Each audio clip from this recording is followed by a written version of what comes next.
ಸಾಹಿತ್ಯದಲ್ಲಿರೋ ಅಷ್ಟು ರಾಜಕಾರಣ ಎಲ್ಲೂ ಇಲ್ಲ.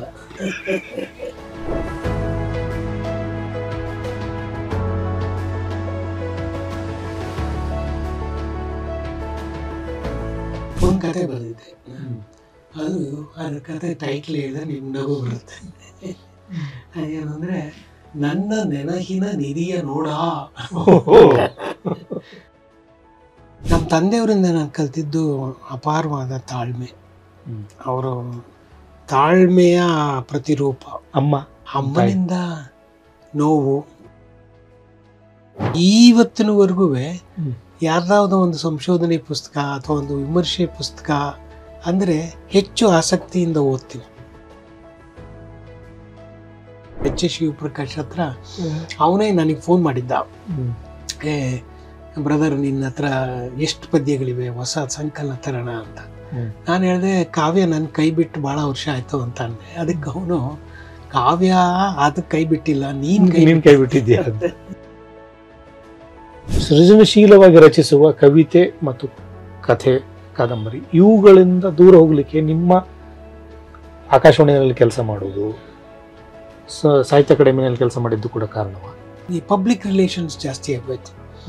ನನ್ನ ವೈಯಕ್ತಿಕವಾದ ಪುಸ್ತಕಗಳನ್ನ ಹೊರಗಡೆ ತರಬೇಕು ಅಂದಾಗ ಒಂದು ರೀತಿಯಲ್ಲಿ ಒಂದು ಮಾರಲ್ ಕ್ವಶನ್ನು ಇತ್ತು ನನಗೆ. ಯಾಕೆಂದರೆ ಸಾಹಿತ್ಯ ಅಕಾಡೆಮಿಯ ಪುಸ್ತಕಗಳು ಸಾವಿರಾರು ಪುಸ್ತಕ ಬರ್ತಿತ್ತಲ್ಲ, ನಂದು ಯಾವುದಾದ್ರು ಪುಸ್ತಕ ಬಂದಾಗ ಯಾರಾದರೂ ಏನಾದ್ರು ಅನ್ಬೋದು, ಇವನು ಏನೋ ಮಾಡಿಸಿರ್ತಾನೆ, ಯಾರು ಬೇಕಾದಷ್ಟು ಪರಿಚಯ ಇರ್ತಾರೆ ಅಂತ ಅಂದಾರೋ ಅನ್ನುವ ಒಂದು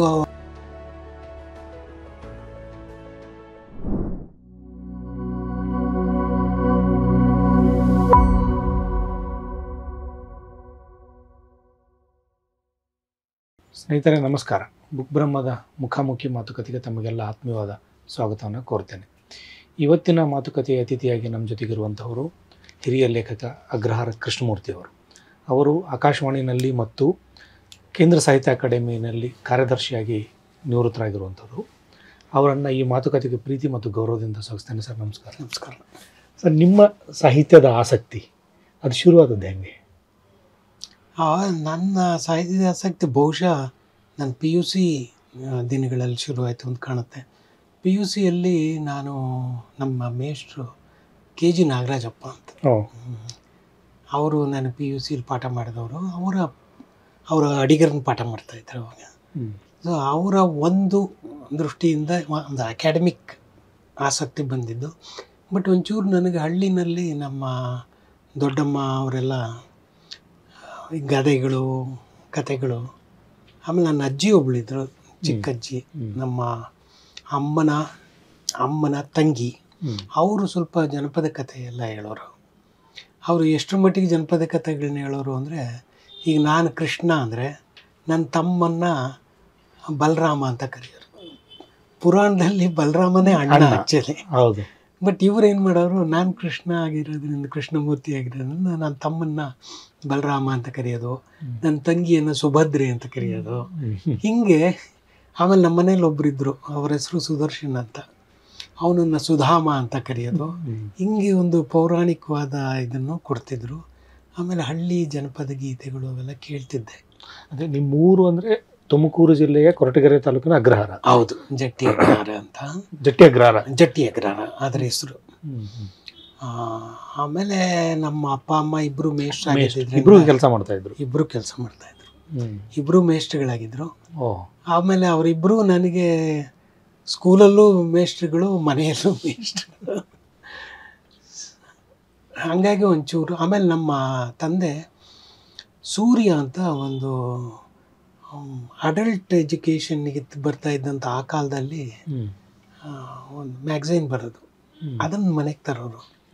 ಅದರಲ್ಲಿ ಸಣ್ಣ ಸಣ್ಣ ಕಥೆಗಳು, ಟಾಲ್ಸ್ಟಾಯ್ ಕಥೆಗಳು, ಅದು ಒಳ್ಳೆ ಅಡಲ್ಟ್ ಎಜುಕೇಷನ್ ಮ್ಯಾಗ್ಝೈನು. ಅದೆಲ್ಲ ಬಹುಶಃ ಓದಿದ್ದೆ ಅಂತ ಕಾಣುತ್ತೆ. ಬಟ್ ನೀವು ನಿಮ್ಮ ತಂದೆಯವರಿಂದ ಕಲಿತದ್ದೇನು? ನಮ್ಮ ತಂದೆಯವರಿಂದ ನಾನು ಕಲಿತಿದ್ದು ಅಪಾರವಾದ ತಾಳ್ಮೆ. ಅವರು ತಾಳ್ಮೆಯ ಪ್ರತಿರೂಪ. ಅದೊಂದು ಬಹುಶಃ ನಾನು ಕಲ್ತಿದ್ದೀನಿ ಅಂತ ಕಾಣುತ್ತೆ. ಆದರೂ ಮೀರಿಯೂ ಇದೆ. ಅಮ್ಮನಿಂದ ನೋವನ್ನು ಸಹಿಸೋದು ಹೆಂಗೆ, ಆಮೇಲೆ ಒಂಚೂರು ಕರುಣೆ. ಅವರು ಅಪಾರವಾದ ಪ್ರೀತಿಯನ್ನು ಮಕ್ಕಳಿಗೆ ತೋರಿಸ್ತಾ ಇದ್ದಂಥವ್ರು. ಅದು ಬಹುಶಃ.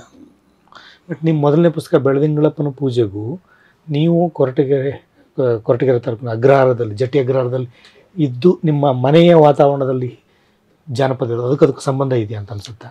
ಇಲ್ಲ, ನಮ್ಮ ಮನೆ ವಾತಾವರಣದಲ್ಲಿ ಸಂಬಂಧ ಇಲ್ಲ. ಯಾಕೆಂದ್ರೆ ನಮ್ಮ ಮನೆಯವರು ಯಾರು ಆ ರೀತಿಯಾದ ಜನಪದದ ಇದಲ್ಲ. ಹಳ್ಳಿ ಆದದ್ರಿಂದ ಹಳ್ಳಿಯ ವಾತಾವರಣದಲ್ಲಿ ಜನಪದ ಇತ್ತು. ಅದೇ ಅದಕ್ಕೆ ಈ ಬೆಳದಿಂಗಳಪ್ಪನ ಪೂಜೆ ಇದೆಯಲ್ಲ, ಅದನ್ನು ನಾನು ಒಂದು ದಿವಸ ಹಳ್ಳಿಯಲ್ಲಿ ನಮ್ಮ ಊರಿಗೆ ಹೋದಾಗ ಮಧ್ಯರಾತ್ರಿ ಏನೋ ಹಾಡು ಕೇಳಿಸ್ತು ನನಗೆ.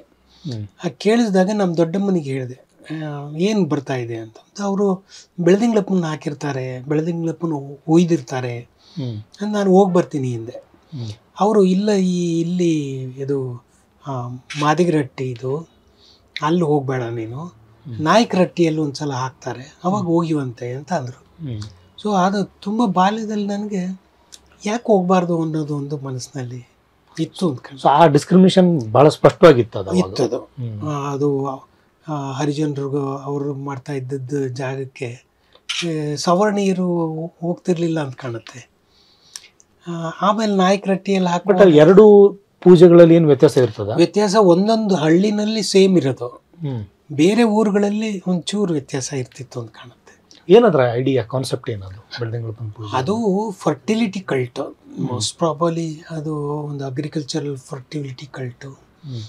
ಆ ರಿಚುವಲ್ಲು ಈಗಲೂ ನಡೆಯುತ್ತೆ ಅಂತ ನಾನು ಕೇಳಿದ್ದೀನಿ ಕೆಲವು ಸಂದರ್ಭಗಳಲ್ಲಿ. ಬಟ್ ನನ್ನ ಅಧ್ಯಯನಕ್ಕೆ ಈಗಾಗಲೇ 50 ವರ್ಷ ಆಯಿತು. ಹೌದು, 50 ವರ್ಷದ ಹಿಂದೆ ನಡೆದ ಆ ರಿಚುವಲ್ನ ಡೀಟೇಲ್ಸ್ ಎಲ್ಲ ಏನಿದಾವಲ್ಲ ಅವು ಚೇಂಜ್ ಆಗಿರ್ತವೆ. ಹಾಂ, ಮೂಲತಃ ಒಂದು ಅಗ್ರಿಕಲ್ಚರಲ್ ಸೆಕ್ಟಾರಿಗೆ ಸಂಬಂಧಪಟ್ಟ ಒಂದು ರಿಚುವಲ್ಲು ಫರ್ಟಿಲಿಟಿ ಕಲ್ಟು. ಯಾಕೆಂದರೆ ಅದರಲ್ಲಿ ಆ ರಿಚುವಲ್ ಮಾಡುವಾಗ ಒಂದು ಮದುವೆನೂ ಮಾಡ್ತಾರೆ, ಒಂದು ಮಾಕ್ ಮ್ಯಾರೇಜ್. ಅದು ಒಂದು ಹಣಕ್ಕೂ ವಿವಾಹ. ಇಬ್ಬರು ಹುಡುಗರನ್ನ ಕರೆದು ಒಬ್ಬ ಹುಡುಗನ್ನ ಹೆಣ್ಣು ಮಾಡಿ ಇನ್ನೊಬ್ಬ ಹುಡುಗನ ಗಂಡು ಮಾಡಿ ಅವರಿಬ್ಬರನ್ನು ಕೂರಿಸಿ ಮದುವೆ ಮಾಡಿ, ಡಾಲ್ ತರ ಅಲ್ಲ, ಮನುಷ್ಯರನ್ನೇ ಹುಡುಗರನ್ನ ಕರೆದು ಒಂದು 10 ವರ್ಷದವರು, 8 ವರ್ಷದವರು, 9 ವರ್ಷದ ಹುಡುಗರನ್ನ ಕರೆದು ಅವರಿಗೆ ಅಲಂಕಾರ ಮಾಡಿ, ಇಬ್ಬರು ಗಂಡು ಹುಡುಗರಲ್ಲಿ ಒಬ್ಬಳನ್ನ ಹೆಣ್ಣನ್ನು ಅಲಂಕಾರ ಮಾಡಿ ಕೂರಿಸಿ ಅಲ್ಲೊಂದು ಹಸೆ ಬರೆದು ಬೆಳದಿಂಗಳಪ್ಪಂದು ಆ ರಿಚುವಲನ್ನು ಮಾಡಿ ಕೊನೆಗೆ ಅದರ ಸುಮಾರು ದಿವಸ ಇಟ್ಟಿರ್ತಾರೆ. ಆಮೇಲೆ ಒಂದು ದಿವಸ ಅದನ್ನು ಯಾವುದೋ ಮರದ ಕೆಳಗೋ ಅಥವಾ ನದಿ ನೀರಿಗೋ ಬಿಟ್ಟು ಮುಗಿಸ್ತಾರೆ ಅದನ್ನು. ಬಟ್ ಅದು ಆ ರಿಚುವಲ್ ಬಗ್ಗೆ ಬರಿಬೇಕಂತ ಅನ್ಸಿದ್ದೆ ಯಾವಾಗ? ಒಂದು ಕುತೂಹಲದಿಂದ ಹೋಗಿ ನೋಡಿದ್ದ? ಹೌದು, ಅದು ನಾನು ಬಾಲ್ಯದಲ್ಲಿ ಕೇಳಿದ್ದು ನಿಜ, ಆದರೆ ಅದನ್ನು ಮರ್ತ್ಬಿಟ್ಟಿದ್ದೆ. ನಾನು MA ಓದುವಾಗ ಜಾನಪದ ತಗೊಂಡೆ. ನಾನು ಜಾನಪದ ತಗೊಂಡಾಗ ನಮ್ಮ ಪಾಠ ಮಾಡಿದ ಮೇಷ್ಟ್ರುಗಳು ಬೆಂಗಳೂರು ವಿಶ್ವವಿದ್ಯಾಲಯದಲ್ಲಿ ನಮಗೆ ಪಾಠ ಮಾಡಿದ ಜಾನಪದ ಪಾಠ ಮಾಡಿದ ಮೇಷ್ಟ್ರುಗಳೆಲ್ಲರೂ ಸಂಗ್ರಹಕ್ಕೆ ಹೆಚ್ಚು ಆದ್ಯತೆ ಕೊಡಲಿಲ್ಲ.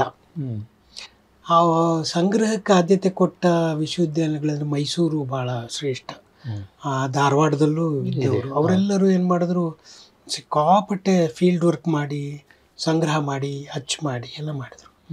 ನಮ್ಮ ಮೇಷ್ಟ್ರುಗಳು ಅದರ ವಿಶ್ಲೇಷಣೆಗೆ ಹೆಂಗೆ ಮಾತಾಡೋದು, ಅದರ ಒಂದು ಅನಾಲಿಸಿಸ್ ಮಾಡಬೇಕು, ಅದರ ಹಿನ್ನೆಲೆ ಬೇರೆ ಬೇರೆ ಆಸ್ಪೆಕ್ಟ್, ಸೋಷಿಯಲಾಜಿಕಲ್ ಆಸ್ಪೆಕ್ಟ್ ಇರ್ಬೋದು, ಸೈಕಲಾಜಿಕಲ್ ಆಸ್ಪೆಕ್ಟ್ ಇರ್ಬೋದು, ಅಪ್ಲೈಡ್ ಫೋಕ್ ಥರ ಮಾಡಿದ್ರು.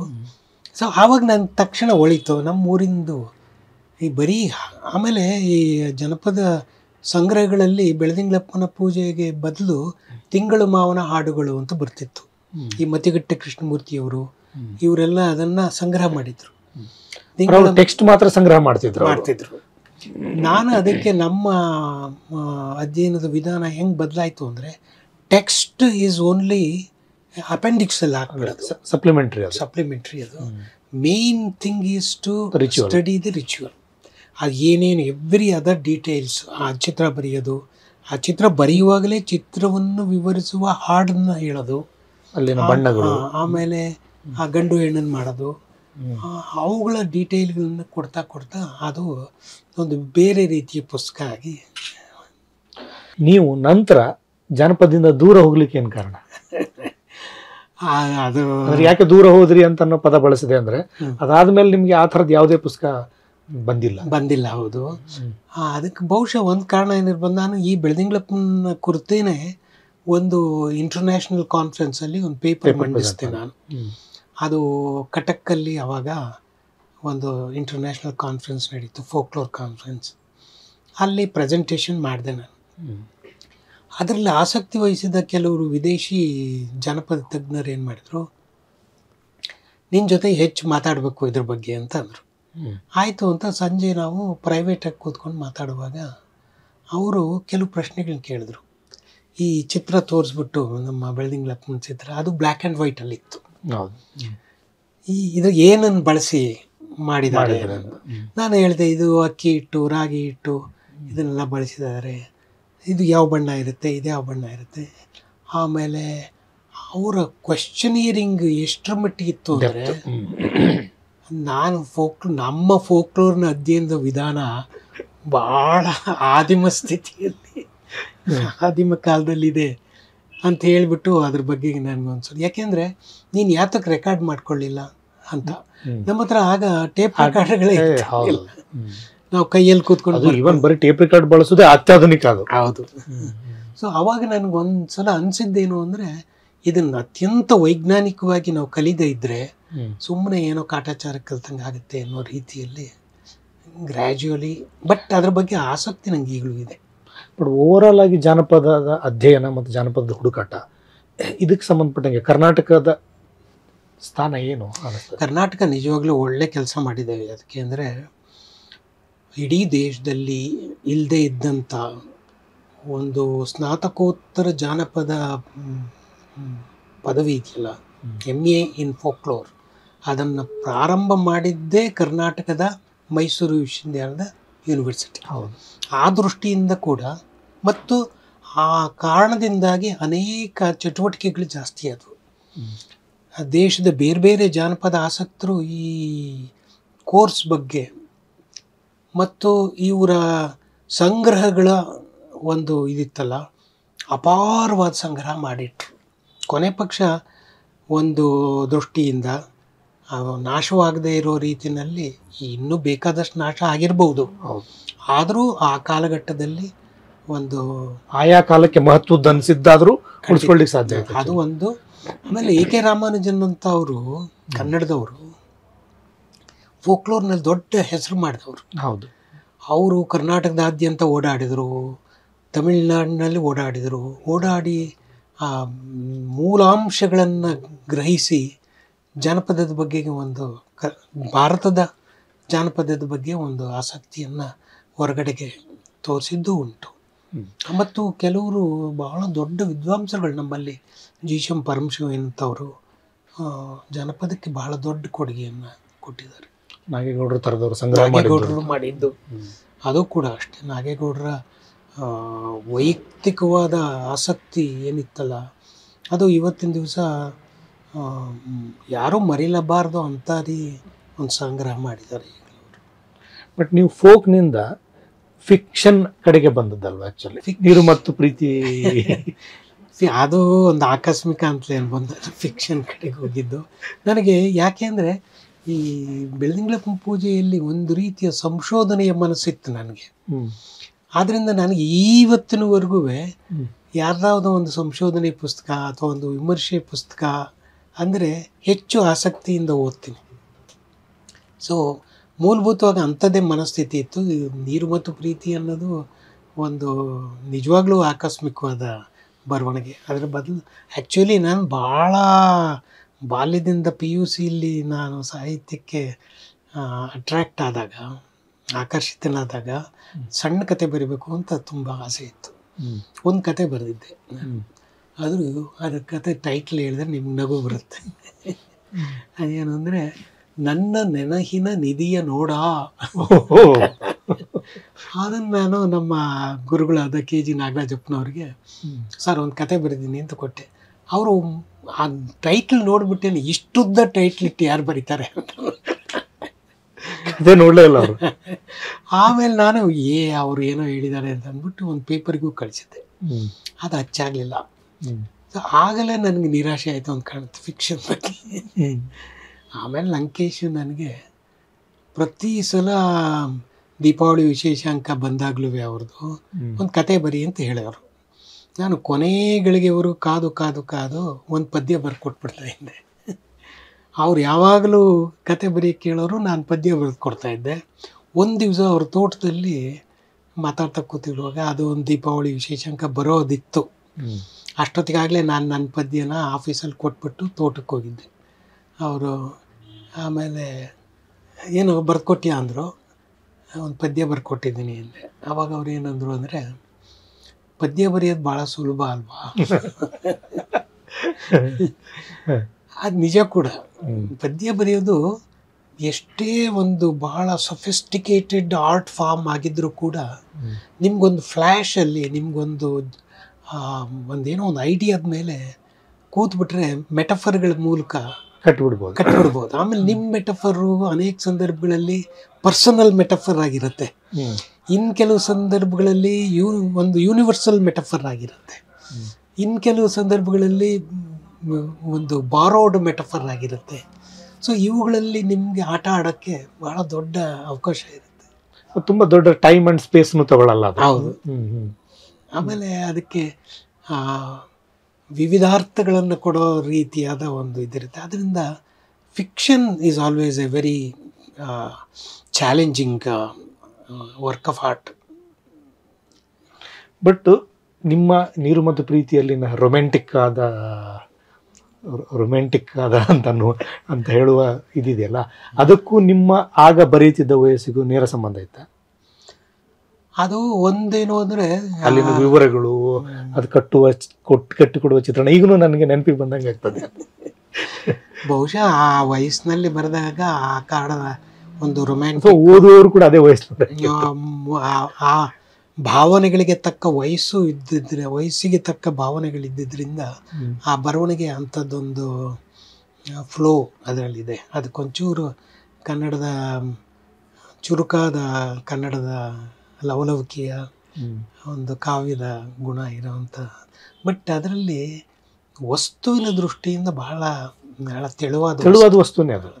ಅದರ ಪ್ರೆಸೆಂಟೇಷನ್ನಲ್ಲೇ ಅದು ಅದರ ಜೀವ ಇರುವುದೇ, ಅದರ ಜೀವ ಮತ್ತು ಭಾವ ಇರುವುದೇ ಅಲ್ಲೇನೆ. ಹೌದು.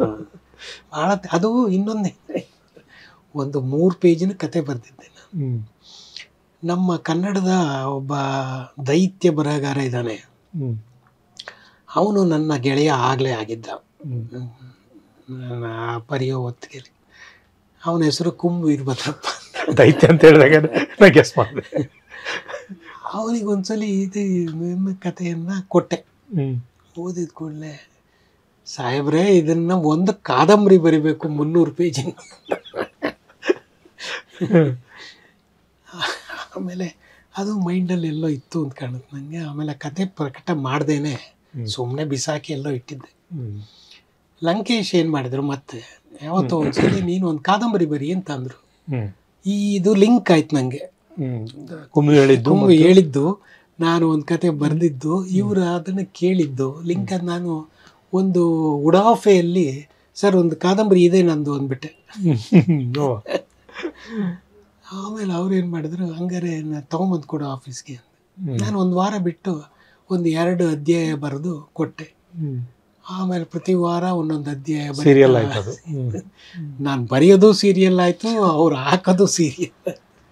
ಬಟ್ ಅದು ಪೂರ್ವ ನಿರ್ಧಾರಿತ ಏನಾಗಿರಲಿಲ್ಲ. ಅದು ಇಲ್ಲ, ಅದು ಬೆಳೀತು ಅಷ್ಟೇ, ವಾರ ಬೆಳೀತು ಅಷ್ಟೆ. ಬಟ್ ಆ ಥರದ ಪ್ರಯತ್ನ ಮತ್ತೆ ಮಾಡ್ಬೇಕಂತ ಅನಿಸ್ಲೇ ಇಲ್ವಾ ಯಾವಾಗಲೂ? ನನಗೆ ಪದ್ಯಗಳ ಮೇಲೆ ಆಗ ಸ್ವಲ್ಪ ಹೆಚ್ಚು ಉತ್ಸಾಹ ಬಂತು. ಹಾಗಾಗಿ ಯೋಚನೆ ಮಾಡುವಾಗಲೆಲ್ಲ ಪದ್ಯದ ಮೂಲಕನೇ ಯೋಚನೆ ಮಾಡ್ತಾ ಇದ್ದೆ. ಆಮೇಲೆ ಅನೇಕ ಸಂದರ್ಭಗಳಲ್ಲಿ ತಲೆಯಲ್ಲಿ ಅನೇಕ ಸಾಲುಗಳು ಯಾವಾಗಲೂ ಇರ್ತಿದ್ವು. ಯಾವತ್ತೋ ಒಂದು ದಿವಸ ಬರೆದ ಕೂತಾಗ ಕೆಲವು ಸಾಲುಗಳು, ಇನ್ಯಾವಾಗಲೂ ಕೂತಾಗ ಇನ್ನಷ್ಟು ಸಾಲುಗಳು, ಮತ್ತು ಯಾವಾಗಲೂ ಒಂದು ನೋಡಿದಾಗ ಅವನ್ನೆಲ್ಲ ಸೇರಿಸಿದಾಗ ಒಂದಷ್ಟು ಪದ್ಯಗಳು. ಹೀಗೆ ಪೊಯಿಟಿಕ್ ಮೈಂಡಲ್ಲಿ ಯೋಚನೆ ಮಾಡ್ತಾಯಿದ್ದೆ ನಾನು. ಆವಾಗ ಒಂದು 30 ಪದ್ಯ ಬರೆದೆ, ಅದನ್ನೆಲ್ಲ ಆಯಿತು. ಬಟ್ ಅದು ಕೂಡ ಒಂದೇ ಕಲೆಕ್ಷನ್. ಅದು ಒಂದೇ ಆಮೇಲೆ ನನಗೆ ಪದ್ಯ ಕೈ ಬಿಟ್ಟು ಹೊಟ್ಟೋಯ್ತು ನನ್ನ ಕೈಲಿ. ಅದನ್ನು ಮೊನ್ನೆ ಎಚ್ ಎಸ್ ಶಿವಪ್ರಕಾಶ್ ಹತ್ರ ಅವನೇ ನನಗೆ ಫೋನ್ ಮಾಡಿದ್ದ, ಬ್ರದರ್ ನಿನ್ನ ಹತ್ರ ಎಷ್ಟು ಪದ್ಯಗಳಿವೆ, ಹೊಸ ಸಂಕಲನ ತರೋಣ ಅಂತ. ನಾನು ಹೇಳಿದೆ ಕಾವ್ಯ ನನ್ನ ಕೈ ಬಿಟ್ಟು ಭಾಳ ವರ್ಷ ಆಯಿತು ಅಂತ ಅಂದೆ. ಅದಕ್ಕೆ ಅವನು ಕಾವ್ಯ ಅದು ಕೈ ಬಿಟ್ಟಿಲ್ಲ, ನೀನು ಕೈ ಬಿಟ್ಟಿದ್ಯಾ ಅಂತ. ಬಟ್ ಆ ಮೊದಲನೇ ಕಲೆಕ್ಷನ್ ನಂತರ ಆಮೇಲೆ ಬಂದದ್ದು ಬರೀ 3 ಪದ್ಯಗಳು ಮಾತ್ರ, 3-4 ಪದ್ಯ ಬರದೆ ಅಷ್ಟೇ. ಸೃಜನಶೀಲವಾಗಿ ರಚಿಸುವ ಕವಿತೆ ಮತ್ತು ಕಥೆ, ಕಾದಂಬರಿ ಇವುಗಳಿಂದ ದೂರ ಹೋಗಲಿಕ್ಕೆ ನಿಮ್ಮ ಆಕಾಶವಾಣಿಯಲ್ಲಿ ಕೆಲಸ ಮಾಡೋದು, ಸಾಹಿತ್ಯ ಅಕಾಡೆಮಿನಲ್ಲಿ ಕೆಲಸ ಮಾಡಿದ್ದು ಕೂಡ ಕಾರಣವ? ಒಂಚೂರು ಇರ್ಬೋದು. ನನಗೇನಾಯಿತು ಅಂದರೆ ನೋಡಿ, ಸಾಹಿತ್ಯ ಅಕಾಡೆಮಿಯಲ್ಲಿ ಕೆಲಸ ಮಾಡುವಾಗ ನನ್ನ ಮುಖ್ಯವಾದ ಕೆಲಸ ಇದ್ದಿದ್ದೇನೆ ಸಾಹಿತಿಗಳ ಸಾಹಿತ್ಯದ ಬಗೆಗೆ ಒಡನಾಟ ಒಂದು, ಮತ್ತು ಅವರ ಪುಸ್ತಕಗಳನ್ನ ಪಬ್ಲಿಷ್ ಮಾಡೋದು, ಅವರ ಕಾರ್ಯಕ್ರಮಗಳನ್ನ ಏರ್ಪಾಡು ಮಾಡೋದು, ಅವ್ರ ಕವಿತೆಗಳು ಓದಿಸೋ ಕಾರ್ಯಕ್ರಮ ಮಾಡೋದು, ಅವ್ರ ಕಥೆಗಳನ್ನ ಓದಿಸೋ ಕಾರ್ಯಕ್ರಮ, ಸೆಮಿನಾರ್ ಮಾಡೋದು. ಇದು ಮಾಡ್ತಾ ಮಾಡ್ತಾ ಮಾಡ್ತಾ ಏನಾಯಿತು, ನನಗೆ ಒಂದು ರೀತಿಯಲ್ಲಿ ಈ ಪಬ್ಲಿಕ್ ರಿಲೇಷನ್ಸ್ ಜಾಸ್ತಿ ಆಗೋಯ್ತು. ನನ್ನ ವೈಯಕ್ತಿಕವಾದ ಪುಸ್ತಕಗಳನ್ನ ಹೊರಗಡೆ ತರಬೇಕು ಅಂದಾಗ ಒಂದು ರೀತಿಯಲ್ಲಿ ಒಂದು ಮಾರಲ್ ಕ್ವಶನ್ನು ಇತ್ತು ನನಗೆ. ಯಾಕೆಂದರೆ ಸಾಹಿತ್ಯ ಅಕಾಡೆಮಿಯ ಪುಸ್ತಕಗಳು ಸಾವಿರಾರು ಪುಸ್ತಕ ಬರ್ತಿತ್ತಲ್ಲ, ಒಂದು 50-60 ಪ್ರಿಂಟಿಂಗ್ ಪ್ರೆಸ್ಗಳು ಅವರೆಲ್ಲ ಪರಿಚಯ ಇದ್ದರು. ನಂದು ಯಾವುದಾದ್ರು ಪುಸ್ತಕ ಬಂದಾಗ ಯಾರಾದರೂ ಏನಾರು ಅನ್ಬೋದು, ಇವನು ಏನೋ ಮಾಡಿಸಿರ್ತಾನೆ, ಯಾರು ಬೇಕಾದಷ್ಟು ಪರಿಚಯ ಇರ್ತಾರೆ ಅಂತ ಅಂದಾರೋ ಅನ್ನುವ ಒಂದು ಮಾರಲ್ ಇದಿತ್ತು. ಅದು it is A falls moral ಅಂತ ಈಗ ಅನಿಸ್ತಾ ಇದೆ. ಬಟ್ ಅದು ನನ್ನ ಮೇಲೆ ಕೆಲಸ ಮಾಡಿದೆ ಸರ್. ಬಟ್ ಆಕಾಶವಾಣಿನಲ್ಲಿ ಇದ್ದ ದಿನಗಳು ಮತ್ತು ಅಲ್ಲಿ ನಿಮ್ಮ ಬರವಣಿಗೆಗೆ ಅಲ್ಲಿಯ ನೆನಪುಗಳು, ಅದನ್ನ ಇಟ್ಕೊಂಡು ಹೇಳೋದಾದ್ರೆ ಅಲ್ಲಿ ಅದೊಂಥರ ನಿಮ್ಗೆ ಗೊತ್ತಿರೋ ಹಂಗೆ ಜರ್ನಲಿಸ್ಟಿಕ್ ಆದ ಕೆಲಸ. ಪ್ರತಿದಿನ ಪ್ರತಿ ಗಳಿಗೆಯಲ್ಲಿ ಆ ಕ್ಷಣಕ್ಕೆ ಆ ಗಂಟೆಗೆ ಬಿಡಬೇಕು. ಸೊ ಅವುಗಳನ್ನು ಮಾಡಿದ್ದೀನಿ ನಾನು. ಅನೇಕ ಸಂದರ್ಭಗಳಲ್ಲಿ ನಾನು ಇಂಟರ್ವ್ಯೂಗಳು ಮಾಡಿದ ಜನರು, ಬಹಳ ಕಲಾವಿದರು, ಬೇರೆ ಬೇರೆ ಕ್ಷೇತ್ರದ ಜನರು, ಅವ್ರನ್ನೆಲ್ಲ ಇಂಟರ್ವ್ಯೂಗಳನ್ನ ಮಾಡುವ ಸಂದರ್ಭದಲ್ಲಿ ನಾನು ತಯಾರಾಗ್ತಿದ್ನಲ್ಲ, ಅವುಗಳನ್ನೆಲ್ಲವನ್ನು ಬಳಸ್ಕೊಂಡು ಬರವಣಿಗೆಗಳನ್ನು ಕೂಡ ತರಬಹುದಾಗಿತ್ತು. But I did not do that. But ಆಕಾಶವಾಣಿಯಿಂದ ಒಂದು 5 ವರ್ಷ ಮಾತ್ರ ಆಕಾಶವಾಣಿಯಲ್ಲಿದ್ದ, ಧಾರವಾಡದಲ್ಲಿ ಮತ್ತು ಬೆಂಗಳೂರಲ್ಲಿ ಇದ್ರಿ ಅಲ್ವಾ? ಅಲ್ಲಿನ ಅನುಭವಗಳನ್ನು ಇಟ್ಕೊಂಡು ಬರೀಲಿಲ್ಲ ಅಂತ ಈಗ ಹೇಳಿದ್ರಿ. ಬಟ್ ಸಾಹಿತ್ಯ ಅಕಾಡೆಮಿಗೆ ಶಿಫ್ಟ್ ಆದದ್ದು ಯಾಕೆ, ಯಾವಾಗ, ಅದು ಹೆಂಗೆ, ಅದು ಆ ದಿನಗಳನ್ನು ನೆನಪು ಮಾಡ್ಕೊಳ್ಳೋದಾದ್ರೆ? ಅದು 1986 ಒಂದು ಅಡ್ವರ್ಟೈಸ್ಮೆಂಟ್ ಬಂದಿತ್ತು. ಅಡ್ವರ್ಟೈಸ್ಮೆಂಟ್ಗೆ ನಾನು ರಿಪ್ಲೈ ಮಾಡಿದೆ, ಅಪ್ಲಿಕೇಶನ್ ಹಾಕಿದ್ದೆ. ನನ್ನ ಆಯ್ಕೆ ಕೂಡ ಆಯಿತು. ಆಯ್ಕೆ ಆದಮೇಲೆ ನಾನು ಸಾಹಿತ್ಯದಲ್ಲಿ ಆಸಕ್ತಿ ಇದ್ದಿದ್ದರಿಂದ ಮತ್ತು ಸಾಹಿತ್ಯದ ವಿದ್ಯಾರ್ಥಿ ಆಗಿದ್ದರಿಂದ ಸಾಹಿತ್ಯ ಅಕಾಡೆಮಿ ನ್ಯಾಚುರಲಿ ಒಂದು ಚಾಯ್ಸ್ ಇರ್ತಲ್ಲ, ಸೊ ಅಲ್ಲಿಗೆ ಶಿಫ್ಟ್ ಆದೆ ನಾನು. ಅದರಲ್ಲಿ ಏನು ಅಂದರೆ ಒಂದು ದೊಡ್ಡ ವಿಸ್ತಾರವಾದ ಸಮುದ್ರಕ್ಕೆ ಹೋದಂಗೆ ಆಯಿತು. ಬರೀ ಕನ್ನಡ ಸಾಹಿತ್ಯ ಮಾತ್ರ ನೋಡ್ತಾ ಇದ್ದವನಿಗೆ ಭಾರತದ ಸಾಹಿತ್ಯ, ಆಮೇಲೆ ಜಗತ್ತಿನ ಸಾಹಿತ್ಯದ ಜೊತೆಗೆ ತುಂಬ ಹತ್ತಿರದಿಂದ ಒಡನಾಡುವ, ಓದುವ, ಜನರನ್ನು ಮೀಟ್ ಮಾಡುವ, ಲೇಖಕರನ್ನು ಪರಿಚಯ ಮಾಡಿಕೊಳ್ಳುವ, ಅದು ಅದರಲ್ಲೇ ತೇಲಿ ಹೋದ ನನಗೆ ಅನಿಸುತ್ತೆ. ಫ್ಲೋಟ್ ಆಗ್ತಾ ಹೋಗೋದು ಅದರಲ್ಲೇ. ಯಾಕೆಂದರೆ ನಿಮಗೆ ಬಹಳ ಶ್ರೇಷ್ಠ ಲೇಖಕರುಗಳ ಒಡನಾಟ ಬಂದುಬಿಟ್ರೆ, ಅವ್ರದನ್ನು ಕೇಳೋದು, ಅವ್ರದನ್ನು ಓದೋದು, ಇದರಲ್ಲೇ ಮುಳುಗೋಗ್ಬಿಟ್ರೆ ನಮ್ಮ ಚಿಂತನೆಗಳೆಲ್ಲ ಮುಖ್ಯನೇ, ಆದರೆ ಮನಸ್ಸು ಕೊಡಲಿಲ್ಲ ಅಷ್ಟೇ. ಈಗ ನೀವು ಆ್ಯಕ್ಚುಲಿ ಡೆಪ್ಯೂಟಿ ಸೆಕ್ರೆಟರಿ ಅಂತ ಹೇಳಿ ಡೆಲ್ಲಿಗೆ ಹೋಗಬೇಕಾಗಿತ್ತು, ಚೆನ್ನಾಗಿ ಬಂದದ್ದು? ಅದು ಆಡಳಿತಾತ್ಮಕವಾದ ಒಂದು ಹೊಂದಾಣಿಕೆ ಅಷ್ಟೆ. ಚೆನ್ನೈಗೆ ಬಂದಾಗ ರೀಜನಲ್ ಸೆಕ್ರೆಟರಿ ಅಂತ ಆದೆ. ಅಲ್ಲಿದ್ದವರೊಬ್ಬರು ದಿಲ್ಲಿಗೆ ಹೋಗಬೇಕು ಅಂತ ಬಯಸಿದ್ರು, ಹಂಗಾಗಿ ನಾನು ದಿಲ್ಲಿ ಶುರುನೇ ಮಾಡಲಿಲ್ಲ, ಇಲ್ಲೇ ಬಂದು ಶುರು ಮಾಡಿ, ಚೆನ್ನೈಯಿಂದನೇ ಶುರು ಮಾಡಿದೆ. ಬಟ್ ಚೆನ್ನೈನಲ್ಲಿ ಏನೇನು ಚಾಲೆಂಜಸ್ ಇತ್ತು ಆ್ಯಕ್ಚುಲಿ? ಚೆನ್ನೈನಲ್ಲಿ ಇದ್ದ ಚಾಲೆಂಜು ನನಗೆ ಭಾಳ ಮುಖ್ಯವಾಗಿ ಏನು ಅಂತಂದರೆ, ಇದನ್ನು ಹೇಳ್ಬೋದೋ ಇಲ್ಲೋ ಗೊತ್ತಿಲ್ಲ, ಅಲ್ಲಿ ಚೆನ್ನೈನಲ್ಲಿ ಸಾಹಿತ್ಯ ಅಕಾಡೆಮಿ ಪ್ರಾರಂಭ ಆದ ದಿನಗಳಿಂದಲೂ ಒಬ್ಬರು ಮಲಯಾಳಿ ಅಲ್ಲಿ ರೀಜನಲ್ ಸೆಕ್ರೆಟರಿ ಆಗಿದ್ದರು. ಅವರು ಭಾಳ ದೊಡ್ಡ ವಿದ್ವಾಂಸರು, ಡಾಕ್ಟರ್ KM ಜಾರ್ಜ್ ಅಂತ, ಮಲಯಾಳಿ. ಹೌದು. ಅದಾದಮೇಲೆ ತಮಿಳರು ಅಲ್ಲಿ ಹೆಡ್ ಆಗಿ. ಸೊ ನಾನು ಒಬ್ಬ ಕನ್ನಡಿಗ ಓದ್ ಕೂಡಲೇ ಅಂಥ ಒಂದು ಸ್ವಾಗತ ಸಿಗಲಿಲ್ಲ ನನಗೆ. ಅಂದರೆ ಅಲ್ಲಿ ಇವರು ಬೈಕೆ ಏನಾಗಿತ್ತು ಅಂದರೆ ಇನ್ನೊಬ್ಬ ತಮಿಳ್ ಬರಬೇಕು. ಸೊ ಅದು ಮೊದಲನೇ ಚಾಲೆಂಜ್. ಆದರೆ ನಾನು ಅಷ್ಟೊತ್ತಿಗಾಗಲೇ ಬನಾರಸಲ್ಲಿದ್ದಾಗ ತಮಿಳು ಡಿಪ್ಲೊಮೊ ಮಾಡಿದ್ದೆ, post graduate diploma in Tamil ಅಂತ ಒಂದು ಮಾಡಿದ್ದೆ. ಸೊ ಈ ಅಕ್ಷರಗಳನ್ನು ತಮಿಳು ಓದೋದು, ಸಣ್ಣ ಸಣ್ಣದಾಗಿ ವಾಕ್ಯಗಳನ್ನು ಓದೋದು, ಇದನ್ನೆಲ್ಲ ನಾನು ಅದು ಸ್ವಲ್ಪ ಹೆಚ್ಚು ಅನುಕೂಲಕ್ಕೆ ಬಂದು ಅಲ್ಲಿ ತಮಿಳರ ಜೊತೆಗೆ ಮಾತಾಡೋದನ್ನು ಕಲ್ತ್ಕೊಂಡೆ. ಆಡು ಭಾಷೆಯಲ್ಲಿ ತಮಿಳನ್ನ ಕಲ್ತ್ಕೊಂಡೆ. ಆಮೇಲೆ ತಮಿಳು ನಮ್ಮ ದೇಶ ಭಾಳ ದೊಡ್ಡ ಸಂಸ್ಕೃತಿ, ಅದು ದ್ರಾವಿಡ ಸಂಸ್ಕೃತಿ. ಅದರ ಅನೇಕ ವಿದ್ಯಮಾನಗಳು ಜಗತ್ತಿನಾದ್ಯಂತ ಫೇಮಸ್ ಆಗಿರ್ತಕ್ಕಂಥದ್ದು. ಸಾಹಿತ್ಯನೂ ಅಷ್ಟೇ, ಸಂಗಮ್ ಸಾಹಿತ್ಯ ಆಗ್ಬೋದು. ಮತ್ತು ನನಗೆ ವಿದ್ಯಾರ್ಥಿ ದಶೆಯಲ್ಲಿ ಇದ್ದ ಒಂದು ಆಸಕ್ತಿ ರ್ಯಾಷನಲಿಸ್ಟಿಕ್ ಮೂಮೆಂಟಲ್ಲಿ ಇದ್ದಿದ್ದು, ಮತ್ತು ಪೆರಿಯಾರು ತಮಿಳ್ನಾಡಿನವರಾಗಿದ್ದಿದ್ದು. ಸೊ ಆದ್ದರಿಂದ ಆ ರೀತಿಯಾದ ಒಂದು ಕಲ್ಚರಲ್ ಅಂಡರ್ಸ್ಟ್ಯಾಂಡಿಂಗು ನನಗೆ ಮನಸ್ಸಿನಲ್ಲಿ ಇತ್ತು. ಆದರೆ ಜನರಿಗೆ ಒಂದು ಸ್ವಲ್ಪ ಇವನು ಹೊರಗಿನವನು ಅಂತಲೇ ಯಾವಾಗಲೂ. ಬಟ್ ನೀವು ಹೋಗೋದಕ್ಕಿಂತ ಮುಂಚೆ ಮತ್ತು ನೀವಿದ್ದ ಕಾಲದಲ್ಲಿನೂ ಕೂಡ ಅದು ದಕ್ಷಿಣ ಭಾರತದ ಪ್ರಾದೇಶಿಕ ಕೇಂದ್ರ ಅಂತ ಕರೆದರೂ ಕೂಡ ಅದು ತಮಿಳರ ಕೇಂದ್ರವೇ ಆಗಿರ್ತದೆ ಆ್ಯಕ್ಚುಲಿ ಹೆಚ್ಚಾಗಿ. ಯಾಕೆ ಅಂದರೆ ನೋಡಿ, ನಾನು ಸಾಹಿತ್ಯ ಅಕಾಡೆಮಿಗೆ ಅಲ್ಲಿ 86ರಲ್ಲಿ ಸೇರುವವರೆಗೆ ಸಾಹಿತ್ಯ ಅಕಾಡೆಮಿ ಅಂದರೆ ಒಂದೆಲ್ಲೋ ಇದೆ, ಅದು ಪ್ರತಿ ವರ್ಷ ಒಂದು ಅವಾರ್ಡ್ ಕೊಡುತ್ತೆ ಕನ್ನಡಕ್ಕೆ ಅನ್ನೋದು, ಅಷ್ಟು ಬಿಟ್ಟರೆ ಬೇರೆ ಏನು ಗೊತ್ತಿಲ್ಲ, ಯಾವ ಚಟುವಟಿಕೆಗಳು ಇರ್ತಿರ್ಲಿಲ್ಲ. ಅದು ಅಲ್ಲದೆ ನಾನು ಮದ್ರಾಸ್ನಲ್ಲಿ ಮೊದಲು ಆಫೀಸಿಗೆ ಹೋಗಿ ಸೇರಿದಾಗ ಹೀಗೆ ಬರೀ ಕನ್ನಡ ಪುಸ್ತಕಗಳ ಒಂದು ಗೋಡೌನ್ನೊಳಗಡೆಗೆ ನಾನು ಕೂತ್ಕೊಳ್ಳೋ ಜಾಗ ಮಾಡಿದರು. ನಾನು ಇದ್ಯಾಕೆ ಗೋಡೌನಲ್ಲಿ ನನಗೆ ಜಾಗ ಮಾಡಿದ್ದೀರಿ, ನಾನು ಮುಖ್ಯಸ್ಥ ಈ ಆಫೀಸ್ ಸೆಂಟರ್ಗೆ, ಹೌದು ಸರಿಯಾಗಿರೋ ಆಫೀಸ್ನಲ್ಲಿ ಕೂತ್ಕೋಬೇಕಲ್ಲ ಅಂತ ಗಲಾಟೆ ಮಾಡಿದೆ. ಆಮೇಲೆ ಅವರು ಎಲ್ಲೂ ಜಾಗ ಇಲ್ಲ, ಕನ್ನಡ ಪುಸ್ತಕ ಮಾರಾಟ ಆಗಲ್ಲ, ಎಲ್ಲಿ ಇಡೋದು ಅಂತ ಅಂದರು. ಅದಕ್ಕೂ ಇದಕ್ಕೂ ಸಂಬಂಧ ಇಲ್ಲ. ಕನ್ನಡ ಪುಸ್ತಕ ಮಾರಾಟ ಆಗಿಲ್ಲ ಅಂತ ನನ್ನ ಗೋಡೌನಲ್ಲಿ ಕೂರಿಸ್ಬಾರ್ದು. ನಾಳೆ ಬೆಳಗ್ಗೆ ಬರ್ತೀನಿ, ನನಗೆ ಸರಿಯಾದ ಜಾಗ ಮಾಡಿ ಅಂತ ಹೇಳಿ ಮಾರನೇ ಬೆಳಗ್ಗೆ ಒಂದು ಆಫೀಸಲ್ಲಿ ಸರಿಯಾಗಿ ಜಾಗ ಮಾಡಿ, ಆಮೇಲೆ ನಾನು ಒಂದೇ ವಾರದಲ್ಲಿ ನಮ್ಮ ಗುರುಗಳು ಪ್ರೊಫೆಸರ್ GS ಸಿದ್ಧಲಿಂಗಯ್ಯನವರು ಆವಾಗ ಕನ್ನಡ ಸಾಹಿತ್ಯ ಪರಿಷತ್ನ ಅಧ್ಯಕ್ಷರಾಗಿದ್ದರು. ಅವರಿಗೊಂದು ಪತ್ರ ಬರೆದೆ, ಫೋನ್ ಮಾಡಿ, ನಾನು ಕನ್ನಡ ಪುಸ್ತಕಗಳನ್ನ ಅಲ್ಲಿ ಮಾರಾಟಕ್ಕೆ ತರ್ತೀನಿ ನಮ್ಮ ಆಫೀಸ್ನಿಂದ, ಹಾಲ್ ಬಿಟ್ಕೊಡ್ಬೇಕು ಅಂತ. ಅವರು 8 ದಿನಕ್ಕೆ ಅಂತ ಬಿಟ್ಕೊಟ್ರು. ನಾವು 8 ದಿನಕ್ಕೆ ಅಂತ ಎಷ್ಟು ಮಾರಾಟ ಆದೀತು ಅಂತ ಒಂದಷ್ಟು ಪುಸ್ತಕ ತಂದಿದ್ವಿ.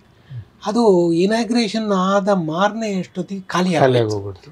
ಯಾಕೆಂದರೆ ಸಾಹಿತ್ಯ ಅಕಾಡೆಮಿಯವರು ಪಬ್ಲಿಷ್ ಮಾಡಿದ ಕೆಲವು ಬಹಳ ಮುಖ್ಯವಾದ ಪುಸ್ತಕಗಳು, ಟ್ಯಾಗೋರ್, ಕಬೀರ್ ಮೇಲಿನ ಪುಸ್ತಕಗಳು, ಆಮೇಲೆ ವೈಕಮ್ ಅವರ ಪುಸ್ತಕಗಳು, ಇವನ್ನೆಲ್ಲ ಅವಾಗಲೇ ಅನುವಾದ ಮಾಡಿಸಿದ್ರು. ಎಲ್ಲ ಭಾರತೀಯ ಭಾಷೆಗಳ ಅನುವಾದಿತ ಮಹತ್ವ ಇದ್ವಲ್ಲ, ಅವುಗಳೆಲ್ಲ ಇಲ್ಲಿ ಕೈಗೆ ಸಿಗ್ತಿರ್ಲಿಲ್ಲ ಜನರಿಗೆ. ಎಲ್ಲ 2 ದಿನಕ್ಕೆ ಮಾರಾಟ ಆಗಿಬಿಟ್ಟು ಮತ್ತೆ ನಾವು ಒಂದು ಲಾರಿಯಲ್ಲಿ ಕನ್ನಡ ಪುಸ್ತಕ ತರಿಸಿ 1 ವಾರದವರೆಗೆ ಎಕ್ಸ್ಟೆಂಡ್ ಮಾಡಿ ಅದು ಮಾಡಬೇಕಾಯಿತು. ಅದು ನನಗೆ ಭಾಳ ಖುಷಿ ವಿಚಾರ. ಅದು ಹಾಗೆ ಬೇರೆ ಬೇರೆ ಜಾಗಕ್ಕೆ ಪರಿಚಯ ಮಾಡಿಕೊಡುವಂಥದ್ದನ್ನು ಆಗ್ತಿರ್ಲಿಲ್ಲ ಅಲ್ಲಿ. ಈ ಚೆನ್ನೈನಿಂದ ಬೆಂಗಳೂರಿಗೆ ತಂದದ್ದು ಅದು ಒಂದು ದೊಡ್ಡ ರೋಚಕ ಇತಿಹಾಸ. ಅದಕ್ಕೆ ಒಂದೇನು ಅಂತಂದರೆ, ಮೊದಲನೇದಾಗಿ ನನಗೆ ಅಲ್ಲಿ ಬಾಡಿಗೆ ಕೊಟ್ಟು ಒಂದು 35-40 ವರ್ಷದಿಂದ ಬಾಡಿಗೆ ಮನೆಗಳಲ್ಲೇ ಸಾಹಿತ್ಯ ಅಕಾಡೆಮಿ ನಡೀತಾ ಇದ್ದಿದ್ದು ನಂಗೆ ಗೊತ್ತಿತ್ತು. ಆಮೇಲೆ ನಾನು ಆಕಾಶವಾಣಿಯಿಂದ ಓದಿದ್ರಿಂದ ಒಂದು ಸರ್ಕಾರಿ ಆಫೀಸು, ಅದಕ್ಕೆ ಒಂದು ಬಾಡಿಗೆ ಜಾಗದಲ್ಲಿ ಇರಬಾರ್ದು ಅನ್ನೋದು ನನ್ನ ಒಂದು ಇದು. ಹಾಗಾಗಿ ಒಂದು ಬಾಡಿಗೆ ರಹಿತ ಜಾಗವನ್ನು ಹುಡುಕಬೇಕು, ಅದು ಚೆನ್ನೈಯಲ್ಲಾಗಲಿ ಬೇರೆ ಎಲ್ಲಾದರೂ ಆಗಲಿ. ಆದರೆ ನಾನು ಕರ್ನಾಟಕದಲ್ಲಿ ಪರಿಚಯ ಇದ್ದಿದ್ದರಿಂದ ನನ್ನ ಸ್ನೇಹಿತರು, ಕೆಲವರು ಹಿರಿಯರು, ಅವರೆಲ್ಲರ ಸಹಕಾರದಿಂದ ನನಗೆ ಇಲ್ಲಿ ಫ್ರೀಯಾಗಿ ಜಾಗ ಸಿಕ್ಬಿಡ್ತು. ಒಂದು ಪೈಸೆಯೂ ಬಾಡಿಗೆ ಕೊಡದೇ ಇರುತ್ತೆ ಇಲ್ಲಿ. ಸೊ ಹಾಗಾಗಿ ನಮಗೆ ಅದನ್ನು ಎಕ್ಸಿಕ್ಯೂಟಿವ್ ಬಾಡಿಯಲ್ಲಿ ಒಪ್ಪಿಗೆ ತಗೊಂಡು ಬೆಂಗಳೂರಿಗೆ ಅದನ್ನು ಶಿಫ್ಟ್ ಮಾಡಿ. ಸೊ ಆವಾಗ ಅದು ದಕ್ಷಿಣ ಭಾರತದ ಕೇಂದ್ರ ಆಯಿತು. ಅಂದರೆ ಆವಾಗಲೂ ದಕ್ಷಿಣ ಭಾರತ ಆಗಿತ್ತು, ಆದರೆ ನಿಜವಾದ ಅರ್ಥದಲ್ಲಿ ಅವಲ್ಲಿ. ಆಮೇಲೆ ಅವರು ಒಂದು ಲೈಬ್ರರಿಯನ್ನು ಬೆಳೆಸಿದ್ರು. ಬರೋ ಅಷ್ಟೊಂದು 30-40 ವರ್ಷದಲ್ಲಿ ಬರೀ ಇದು ಎಂಥದ್ದು ತಮಿಳಿನ ಪುಸ್ತಕಗಳನ್ನ ಇಟ್ಕೊಂಡಿದ್ರು. ಒಂದು ದಕ್ಷಿಣ ಅಂದಮೇಲೆ 4 ಭಾಷೆ ಇರಬೇಕು. ಹೌದು. ಸೊ ಹಾಗಾಗಿ ನಾವು ಇಲ್ಲಿ ಒಂದು ಲೈಬ್ರರಿ ಮಾಡಿದ್ವಿ. ಇಲ್ಲಿ ದೊಡ್ಡ ಈಗಂತೂ ಅದು ಒಂದು ದೊಡ್ಡ ಕಟ್ಟಡವಾಗಿ ಬೆಳೆದ್ಬಿಟ್ಟಿದೆ. ಹೌದು, ಇಂಡಿಪೆಂಡೆಂಟ್ ಆಗಿ. ಬಟ್ ಇಲ್ಲಿಂದ ಡೆಲ್ಲಿಗೆ ಹೋದ್ರಲ್ಲ, ಹಾಂ, ಅದು ಅದು ಅದಕ್ಕೆ ನನಗೊಂದು ಪ್ರಮೋಷನ್ ಥರ ಆಯ್ತಲ್ಲ. ಡೆಪ್ಯೂಟಿ ಸೆಕ್ರೆಟರಿ ಲೆವೆಲ್ನಿಂದ ಅದು ಸೆಕ್ರೆಟರಿಶಿಪ್ಪಿಗೆ ಆಯ್ಕೆ ಆದದ್ರಿಂದ ಅದು ಇರೋದು ಒಂದೇ ಪೋಸ್ಟು, ದಿಲ್ಲಿಯಲ್ಲೇ ಇರಬೇಕಾಗಿತ್ತು. ಅಲ್ಲಿಗೆ ಹೋದೆ. ಅಲ್ಲಿ ಈಗ ದಕ್ಷಿಣದವರು ದಕ್ಷಿಣದಲ್ಲಿದ್ದು ಕೆಲಸ ಮಾಡೋದು ಒಂದು ವಿಧಾನ, ಡೆಲ್ಲಿಯ ರಾಜಕಾರಣ, ಡೆಲ್ಲಿಯ ಸಾಂಸ್ಕೃತಿಕ ಒಳಸುಳಿಗಳು, ಅವುಗಳ ಜೊತೆಗೆ ನೀವು ಇಕ್ವಿಪ್ ಆದ್ರೆ ಒಂದೇನು ಅಂದರೆ 20 ವರ್ಷ ಒಂದು ಪ್ರಾದೇಶಿಕ ಕಚೇರಿಯಲ್ಲಿ ಕೆಲಸ ಮಾಡಿದಾಗ ಪ್ರಾದೇಶಿಕ ಕಚೇರಿ ಮತ್ತು ಮುಖ್ಯ ಕಚೇರಿಯ ಸಂಬಂಧ ಚೆನ್ನಾಗಿ ಗೊತ್ತಾಗುತ್ತೆ. ಹೌದು, ರಿಲೇಶನ್ಶಿಪ್ ಯಾವ ರೀತಿಯಲ್ಲಿ ಇಲ್ಲಿ ಮತ್ತು ಅಲ್ಲಿಯ ಸಂಬಂಧಗಳು ನಡೆಯುತ್ತೆ ಅನ್ನೋದು ನಡೆಯುತ್ತೆ. ಆದ್ದರಿಂದ ನನಗೆ ಇಲ್ಲಿ 20 ವರ್ಷದ ಅನುಭವ ಇದ್ದಿದ್ದರಿಂದ ಅದು ಎಷ್ಟು ಉಪಯುಕ್ತವಾಯಿತು ಅಂದರೆ, ಇಂಡಿಯಾದಲ್ಲಿ 2 ಪ್ರಾದೇಶಿಕ ಕಚೇರಿಗಳಿದೆ, ಒಂದು ಕಲ್ಕತ್ತಾದಲ್ಲಿ, ಒಂದು ಮುಂಬೈನಲ್ಲಿ. ಸೊ ನಾನು ಅನುಭವಿಸಿದ ಅನೇಕ ಬೇರೆ ಬೇರೆ ಸಂಗತಿಗಳು ಅವರು ಅನುಭವಿಸಿರ್ತಾರೆ ಮತ್ತು ಅವರ ಸಂಗತಿಗಳು ಬೇರೆ ಆಗಿರ್ಬೋದು ಅನ್ನುವ ಒಂದು ಪರಿಕಲ್ಪನೆ ನನಗಿತ್ತು. ಹಾಗಾಗಿ ಅಲ್ಲಿ ಕಾರ್ಯದರ್ಶಿಯಾಗೋದಾಗ ಮುಖ್ಯ ಕಚೇರಿಗೆ ಯಾವುದೇ ರೀತಿಯಾದ ಮಹತ್ವವನ್ನು ಹೆಚ್ಚು ತೋರಿಸದೆ ಅದನ್ನು ಎರಡನೇದನ್ನಾಗಿ ಇಟ್ಕೊಂಡು ಪ್ರಾದೇಶಿಕ ಕಚೇರಿಗಳಿಗೆ ಪ್ರಾಮುಖ್ಯತೆ ಕೊಡುವುದು ನನ್ನ ಮನಸ್ಸಿನಲ್ಲಿ. ಹಾಗಾಗಿ ಏನು ಮಾಡಿಬಿಟ್ಟೆ, ಈ 3 ಜನರ ರೀಜನಲ್ ಸೆಕ್ರೆಟರಿಗಳಿಗೆ ಒಂದು ವಿಕೇಂದ್ರೀಕರಣ ಹೆಚ್ಚು ಸ್ವಾತಂತ್ರ್ಯ ಕೊಡೋಕ್ಕೆ ಶುರು ಮಾಡಿದೆ. ಅವರೇ ಕಾರ್ಯಕ್ರಮಗಳು ಮಾಡೋದು, ಅವರು ಪ್ರತಿಯೊಂದಕ್ಕೂ ಕೇಂದ್ರದ ಅನುಮತಿ ಕೇಳೋ ಇಲ್ಲದೆ ಇರೋ ರೀತಿ ಮಾಡೋದು ಮತ್ತು ಆರ್ಥಿಕ ಸ್ವಾತಂತ್ರ್ಯ ಕೊಡೋದು. ಏನು ತಿಂಗಳಿಗೆ ಒಂದು 5,000 ಕೊಟ್ಬಿಟ್ಟು ಮಾಡ್ಕೊಳ್ಳಿ ಅಂತ ಅನ್ನೋ ರೀತಿಯಲ್ಲಿ ಇತ್ತಲ್ಲ, ಅದನ್ನು ಬದಲಾಯಿಸಿ ಹೆಚ್ಚಿನ ಆರ್ಥಿಕ ಸ್ವಾತಂತ್ರ್ಯತೆ, ಹೆಚ್ಚಿನ ಕಾರ್ಯಕ್ರಮಗಳ ಸ್ವಾತಂತ್ರ್ಯ, ಇವುಗಳು ಮಾಡ್ತಾ ಮಾಡ್ತಾ ಮಾಡ್ತಾ ನನ್ನ ಈಗ ನನ್ನ ಸಾಹಿತ್ಯ ಅಂದ್ರೇ ಅದೊಂದು ರಾಜಕಾರಣದ ಭಾಗ. ರಾಜಕಾರಣ ಅಂದರೆ ಅದು ಸಪ್ರೇಟಾಗಿ ರಾಜಕಾರಣನೇ ಮಾಡ್ಲಿಕ್ಕೆ ಇರ್ತಾರೆ ಅವರು. ಸಾಹಿತ್ಯದ ರಾಜಕಾರಣ ಕೂಡ ಅದೊಂದು ಕಲ್ಚರಲ್ ಪಾಲಿಟಿಕ್ಸ್ ಆಗಿರ್ತದೆ. ನೀವು ಡೆಲ್ಲಿನಲ್ಲಿ ಇದ್ದಾಗ ಈ ಸಾಂಸ್ಕೃತಿಕ ರಾಜಕಾರಣ ಇತ್ತಲ್ಲ, ಡೆಲ್ಲಿಯ ಸಾಂಸ್ಕೃತಿಕ ರಾಜಕಾರಣ, ಅದನ್ನು ನಿಮ್ಮನ್ನು ಪ್ರಭಾವಿಸ್ತಾ? ಖಂಡಿತ. ನೀವು ಅದರ ಭಾಗವಾದ್ರ ಅಂತ ಒಂದು are you witnessed are you part of it ಅಂತ, ಸಾಕ್ಷಿನೋ ಭಾಗಿನೋ ಅಂತ ಒಂದು ಒಳ್ಳೆ ಪ್ರಶ್ನೆ ಇದು. ಒಂದು, ನಾನು ಅದರ ಪಾರ್ಟ್ ಆಗೋಕ್ಕೆ ಸಾಧ್ಯ ಆಗದೆ ಇರೋ ರೀತಿಯಲ್ಲಿ ನನ್ನ ಪ್ರವೇಶ ಆಯಿತು ಅಲ್ಲಿ. ನನ್ನ entry into Delhi itself was not very smooth. ಅದು ಭಾಳ ಆ್ಯಂಟಗನಿಸಮ್ ಇತ್ತು. ಭಾಳ ಜನರು ನನ್ನನ್ನು ವಿರೋಧ ಮಾಡ್ತಾ ಇದ್ರು. ಆ ವಿರೋಧವೇ ನೀವು ಹೇಳ್ತಾ ಇರೋ ಪಾಲಿಟಿಕ್ಸ್. ಅದೇ ಅದೇ ಸೊ ದಿಲ್ಲಿಯಲ್ಲಿ ಒಂದು ಪಾಲಿಟಿಕ್ಸ್ ಇತ್ತಲ್ಲ, ಆ ಪಾಲಿಟಿಕ್ಸಲ್ಲಿ ಒಂದು ಭಾಗದ ಜನರು ನನ್ನನ್ನು ವೆಲ್ಕಮ್ ಮಾಡಿದರೆ, ಇನ್ನೊಂದು ಗುಂಪಿನ ಜನರು ನನ್ನನ್ನು ಮಾಡಿದರು. ಸೊ ಅವಾಗ ಅವುಗಳ ನಡುವಿನ ಒಂದು ವಸ್ತುಸ್ಥಿತಿಯನ್ನು ನಾನು ಅಲ್ಲಿ ಅರ್ಥ ಮಾಡ್ಕೊಳ್ಳೋಕ್ಕೆ ತುಂಬ ಅನುಕೂಲ ಆಯಿತು. ಅವಾಗ ನಾನೇನು ಮಾಡಿದೆ, ನನ್ನ ಕೆಲವು ಕಾಲ ತಾಟಸ್ಥ್ಯ, ಒಂದು ನ್ಯೂಟ್ರಲ್ ಆಗಿದ್ದು ನೋಡೋಕ್ಕೆ ಶುರು ಮಾಡಿದೆ.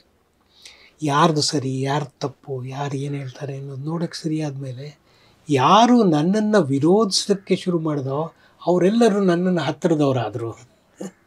ಆಮೇಲೆ ಯಾರು ನನ್ನನ್ನು ಭಾಳ ಸ್ವಾಗತಿಸ್ತಾ ಇದ್ರು ಅವರು ನನ್ನಿಂದ ಸ್ವಲ್ಪ ದೂರ ಸರಿಯೋದಕ್ಕಿಂತ ಹೆಚ್ಚಾಗಿ ದ್ವೇಷವನ್ನೇ, ಸ್ವಲ್ಪ ವಿರೋಧವನ್ನೇ ಮಾಡೋಕ್ಕೆ ಶುರು ಮಾಡಿಬಿಟ್ರು. ಅಂದರೆ ನೀವು ಅವ್ರನ್ನ ಓಲೈಸಿದ್ರಿ, ಇವ್ರನ್ನ ದೂರ ಮಾಡಿದ್ರಿ ಅಂತ ಅರ್ಥ.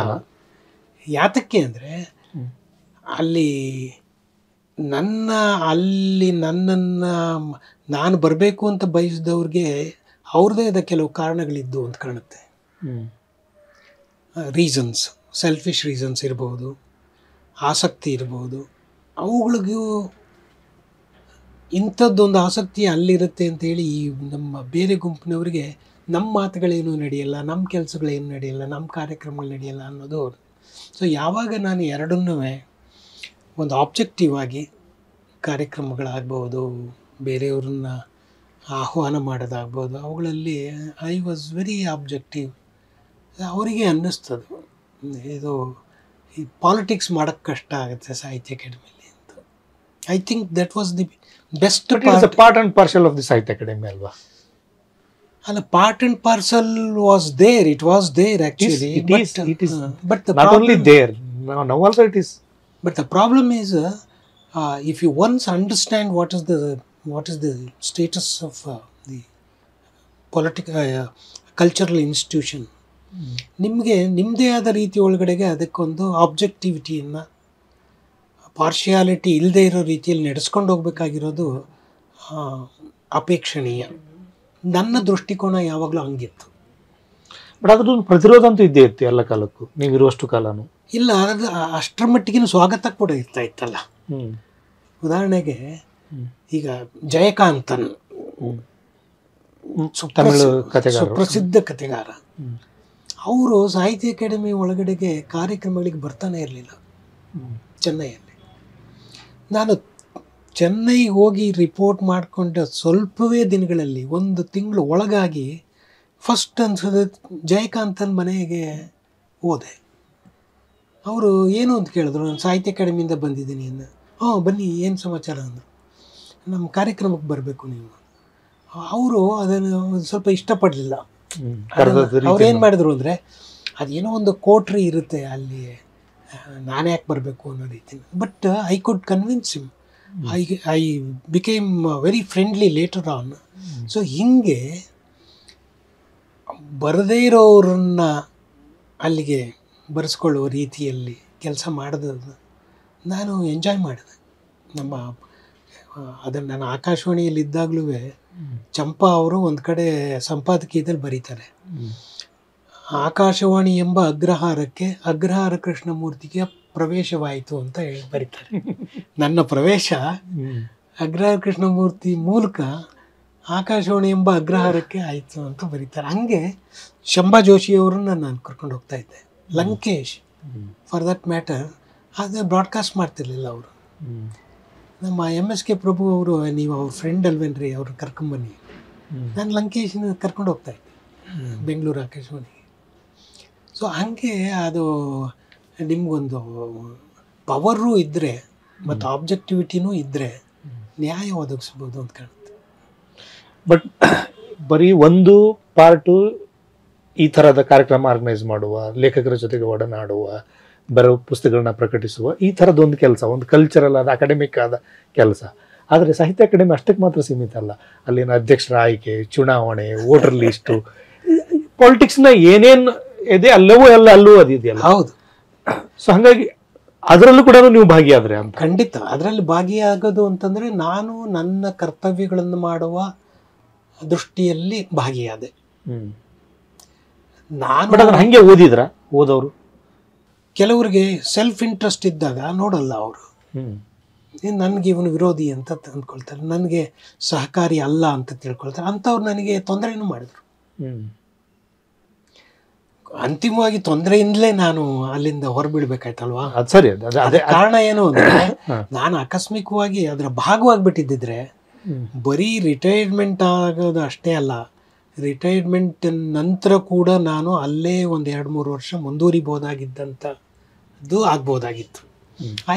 I never became into the politics of it. I wanted to be very objective all the time. That was creating problem for some people. ಇದಕ್ಕೂ ನೀವು ಅಬ್ಜೆಕ್ಟಿವ್ ಆಗಿರೋದಕ್ಕೂ, ನೀವು ಅಬ್ಜೆಕ್ಟಿವ್ ಆಗಿ ಯೋಚನೆ ಮಾಡೋದಕ್ಕೂ, ನಿಮ್ಮ ತಂದೆಯವರು ನಿಮಗೆ ಕಲಿಸಿದ್ದಕ್ಕೂ ಸಂಬಂಧ ಇದೆಯಾ? ಇದ್ದಿತ್ತು. ಬಟ್ ಅವರೊಬ್ಬರೇ ಅಂತ ಅಲ್ಲ, ನನಗೆ ನೋಡಿ, ನನ್ನ ಯಾಕಂದರೆ ಮೇಷ್ಟ್ರಾಗಿ ಮೊರಾಲಿಟಿಯನ್ನು ಕಲಿಸಿದ್ದು ಅದನ್ನು ನಿಮ್ಮ ಆರಂಭದಲ್ಲಿ ಪ್ರಸ್ತಾಪ ಕೂಡ ಮಾಡಿದ್ರಿ. ಹೌದು, ಅದು ಇದ್ದಿತ್ತು. ಅದು ನಿಜ. ಅದಕ್ಕಿಂತ ಮೀರಿದ್ದೊಂದು ಏನಾಗಿತ್ತು ಅಂತಂದರೆ, ನನ್ನ ಯೌವನದ ದಿನಗಳಲ್ಲಿ ಬಹಳ ಶ್ರೇಷ್ಠ ಮನಸ್ಸುಗಳ ಜೊತೆಗೆ ಒಡನಾಡಿದೆ ನಾನು, ಮತ್ತು ನ್ಯಾಯವಂತರ ಜೊತೆಗೆ ಒಡನಾಡಿದ್ದು. ಉದಾಹರಣೆಗೆ ಅದು MD ನಂಜುಂಡಸ್ವಾಮಿಯವರು ಇರ್ಬೋದು. ನಾನು ಅವರ ಒಂದು ರೀತಿ ಯಾರಾದ್ರೂ ಚೇಲ ಅಂತ ಕರೆದ್ರು, ಶಿಷ್ಯಪಡೆ. ಆಮೇಲೆ ಲಂಕೇಶ್ ಅಂತವ್ರ ಜೊತೆಗೆ, ಆಮೇಲೆ GS ಶಿವರುದ್ರಪ್ಪನಂತವ್ರು ನನ್ನ ಮೇಷ್ಟ್ರಾಗಿದ್ದರು. ಈ ರೀತಿಯಾದ ಕೆಲವರು ಬಹಳ ಆ ಕಾಲಘಟ್ಟದ ನೈತಿಕವಾಗಿ ಮತ್ತು ಎಲ್ಲ ರೀತಿಯಿಂದಲೂ ದೊಡ್ಡವರಾಗಿದ್ದವ್ರ ಜೊತೆಗೆ ಹೆಂಗೋ ನನ್ನ ಸಂಪರ್ಕ ಬಂತು, ಮತ್ತು ಅವರೆಲ್ಲ ನನ್ನ ಗುರುಗಳಾಗಿದ್ದರು. ಅವರೆಲ್ಲರ ಪ್ರಭಾವ ನನ್ನ ಮೇಲೆ ಆಗಿರ್ಬೋದು. ಆದ್ದರಿಂದ ನನ್ನ ಕೆಲಸಗಳಲ್ಲಿ ನಿಜವಾಗ್ಲೂ ಅವರೆಲ್ಲರ ಒಂದು ಇದು ಇದ್ದೇ ಇದೆ. ಈಗ ನೀವು ಅಲ್ಲಿಂದ ಎಕ್ಸಿಟ್ ಆಗುವಾಗ ಒಂದು ನೈಟ್ ಮೇರ್ ಥರ ಇತ್ತು ಅದು ನಿಮಗೆ? ಅದು ಇದ್ದಕ್ಕಿದ್ದಂಗೆ ಆಗೋಯ್ತು. ಒಂದು ನಿರೀಕ್ಷೆ ಮಾಡ್ತಾ ಇದ್ರಿ, ಯಾವತ್ತೋ ಒಂದು ದಿವಸ ನಾನು ಓಡಿಸ್ತಾರೆ ಅಂತ ಗೊತ್ತಾಗ್ಬಿಟ್ರೆ ನೀವು ಅದಕ್ಕೆ ತಯಾರಾಗ್ತೀರಿ, ಅಲರ್ಟ್ ಆಗಿರ್ತಿದ್ರಿ, ಅಲರ್ಟ್ ಆಗ್ತೀರಿ, ಅಥವಾ ಒಳಗಾಗ್ಬಿಡ್ತೀರಿ, ಅವ್ರ ಪರವಾಗಿ ಇದ್ಬಿಡ್ತೀರಿ. ಹಾಗೆಲ್ಲ ಆಗಲೇ ಇಲ್ಲ. ಅದು I never expected that would happen. Check ಅಂತ ಆಗ್ಬಿಡ್ತು. ಅವಾಗ ನಿಮಗೆ ನೈಟ್ ಮೇರ್ಗಿಂತ ದೊಡ್ಡ ಶಾಕ್. ಬಟ್ ಹೌ ಅದರಿಂದ ಹೊರಗೆ ಬಂದದ್ದು ಹೇಗೆ? ಹೊರಗೆ ಬಂದಿದ್ದು ಅಂದರೆ ಎರಡು ಥರದ್ದಿದೆ, ಒಂದು ಭೌತಿಕವಾಗಿ, ಇನ್ನೊಂದು ಮಾನಸಿಕವಾಗಿ. ಮಾನಸಿಕವಾಗಿ ಅಂದರೆ ನನಗೆ ನನ್ನ ಕುಟುಂಬ, ನನ್ನ family, and they said we know you ಅಂತ, that was enough for me. ಅದು ಅದಂಥ ದೊಡ್ಡ ರಕ್ಷಣೆ. ನಿಮಗೆ ಬದುಕೋಕ್ಕೆ ಬೇರೆ ಏನು ಬೇಕೇ ಆಗಿಲ್ಲ. ಇನ್ನೊಬ್ಬರು ನನಗೆ ಮಂಗಳೂರಿಂದ ಒಬ್ಬರು ಹೆಣ್ಮಗಳು ಆ ಘಟನೆ ನಡೆದ ಕೂಡಲೇ ಒಂದು ಫೋನ್ ಮಾಡಿ, ನೀವು ಯಾರಿಗೂ ಯಾವುದೇ ರೀತಿಯಾದ ವಿವರಣೆಗಳನ್ನಾಗಲಿ ಎಕ್ಸ್ಪ್ಲನೇಷನ್ಗಳನ್ನಾಗಲಿ ಕೊಡುವ ಅಗತ್ಯವಿಲ್ಲ ಅಂತ ಫೋನ್ ಮಾಡಿದರು.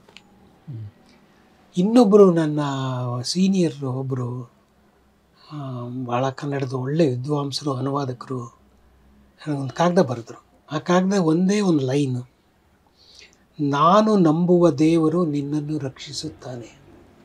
ಅವ್ರಿಗೆ ಗೊತ್ತಿತ್ತು ನಾನು ದೇವ್ರನ್ನ ನಂಬಲ್ಲ ಅಂತ. ಬಟ್ ಅವ್ರು ಬರೆದಿದ್ದೇನು ಅಂದರೆ, ನಾನು ನಂಬುವ ದೇವರು ನಿನ್ನನ್ನು ರಕ್ಷಿಸುತ್ತಾನೆ. So these were the elemental energy.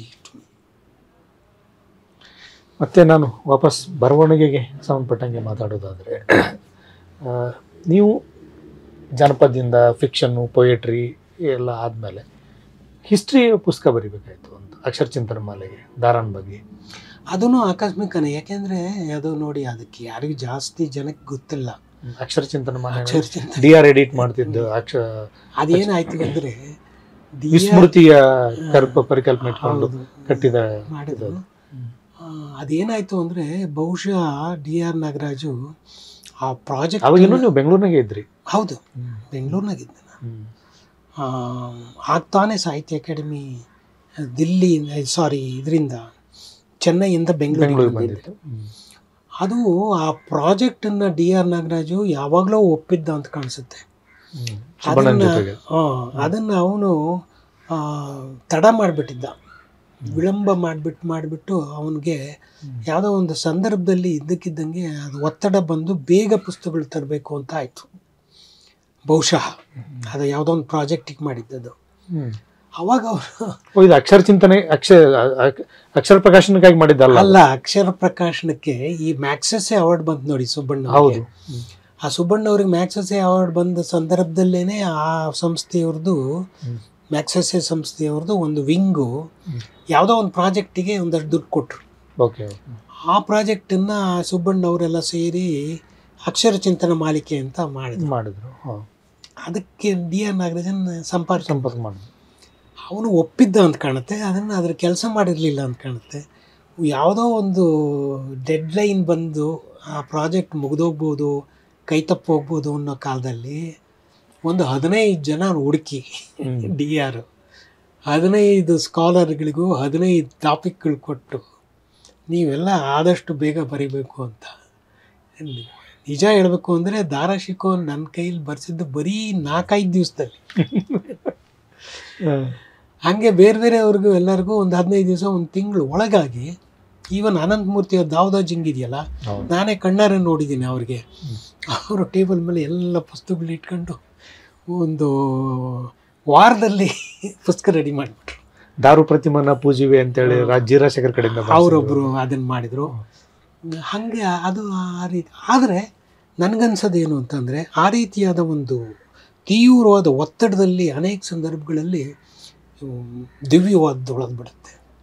But ನೀವು ಬರೀ ದಾರಾನ್ ಬಗ್ಗೆ ಬರೀತಾ, ದಾರಾನ ಕಥೆ ಮಾತ್ರ ಬರೀಲಿಲ್ಲ, ಅದರೊಳಗೆ ಅವನ ಸಮುದ್ರ ಸಂಗಮ, ಹೃದಯ ಸಂಗಮ ಇದೆಯಲ್ಲ, ಅವನ ಫಾರ್ಸಿಗೆ ಅನುವಾದಿಸಿದ ಉಪನಿಷತ್ತಿನ ಟೆಕ್ಸ್ಟ್ಗಳು, ಅದನ್ನ ಅವನ ತಾತ್ವಿಕ ಚಿಂತನೆಯನ್ನು ಕೂಡ ಅನಲೈಸ್ ಮಾಡಲಿಕ್ಕೆ. ಹೌದು, ಇದು ಯಾಕೆಂದರೆ ಒಂದೇನು ಅಂದರೆ ಬಟ್ ಇದೊಂದು ಜಾಸ್ಟ್ ನಾಟ್ ಹಿಸ್ಟ್ರಿಯ ವಿವರಗಳಿರೋ ಪುಸ್ತಕ ಅಲ್ಲ ಅದು. ಆ್ಯಕ್ಚುಲಿ ಅದಕ್ಕೊಂದು ಆಧ್ಯಾತ್ಮಿಕತೆ, ತಾತ್ವಿಕತೆ ಕೂಡ ಇದೆ ಅದಕ್ಕೆ. ಹೌದು, ನಿಜ ನೀವು ಹೇಳಿದ್ದು.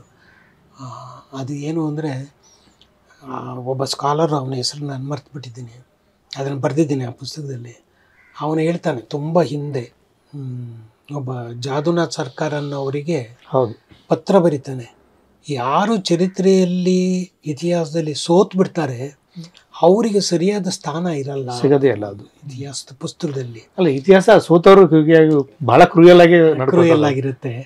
ಹಾಗಾಗಿ ದಾರಾ ಶಿಕೋವನ ಬಗ್ಗೆ ಇತಿಹಾಸ ಏನು ಮಾಡಲ್ಲ. ನೀನಾದ್ರೂ ಅವನ ಬಗ್ಗೆ ಏನಾದ್ರು ಕೆಲಸ ಮಾಡೋದು. ಅವನು ಅಷ್ಟೊತ್ತಿಗೆ ಆ ಜಾದುನಾಥ್ ಸರ್ಕಾರು ಔರಂಗಜೇಬ್ ಬಗ್ಗೆ ಕೆಲಸ ಮಾಡ್ತಿರ್ತಾನೆ. ಅವನು ಜಾದುನಾಥ್ ಸರ್ಕಾರನ ಎಲ್ಲ ಬರಹಗಳು ಸೋತವರ ಬಗೆಗಿನ ಬರಹಗಳು. ಹೌದು, ಕೊನೆಗೆ ಅವರು ಒಂದು ದಾರಾ ಶಿಕೋ ಮೇಲೆ ಪುಸ್ತಕ ಬರೀತಾರೆ. ಬಟ್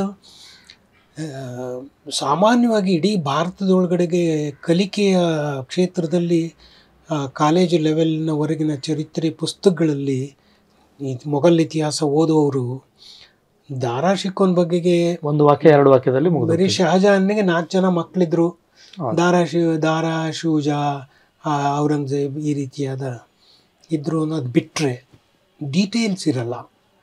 ಸೊ ನಾನು ಈ ಪುಸ್ತಕ ಬರೆಯುವಾಗ ಕೂಡ ಭಾಳ ಕಷ್ಟಪಟ್ಟೆ, ಎಲ್ಲೂ ಮೆಟೀರಿಯಲ್ಲೇ ಸಿಗ್ತಿಲ್ಲ. ಈಗ ನಾವು ಒಂದು ಗೂಗಲ್ಗೆ ಹೋಗ್ಬಿಟ್ರೆ ಒಂದು 10,000 20,000 ಎಂಟ್ರಿಗಳು ನಿಮಗೆ ಸಿಗುತ್ತೆ, ಮೆಟೀರಿಯಲ್ ಸಿಗುತ್ತೆ, ಬರಿಬೋದು.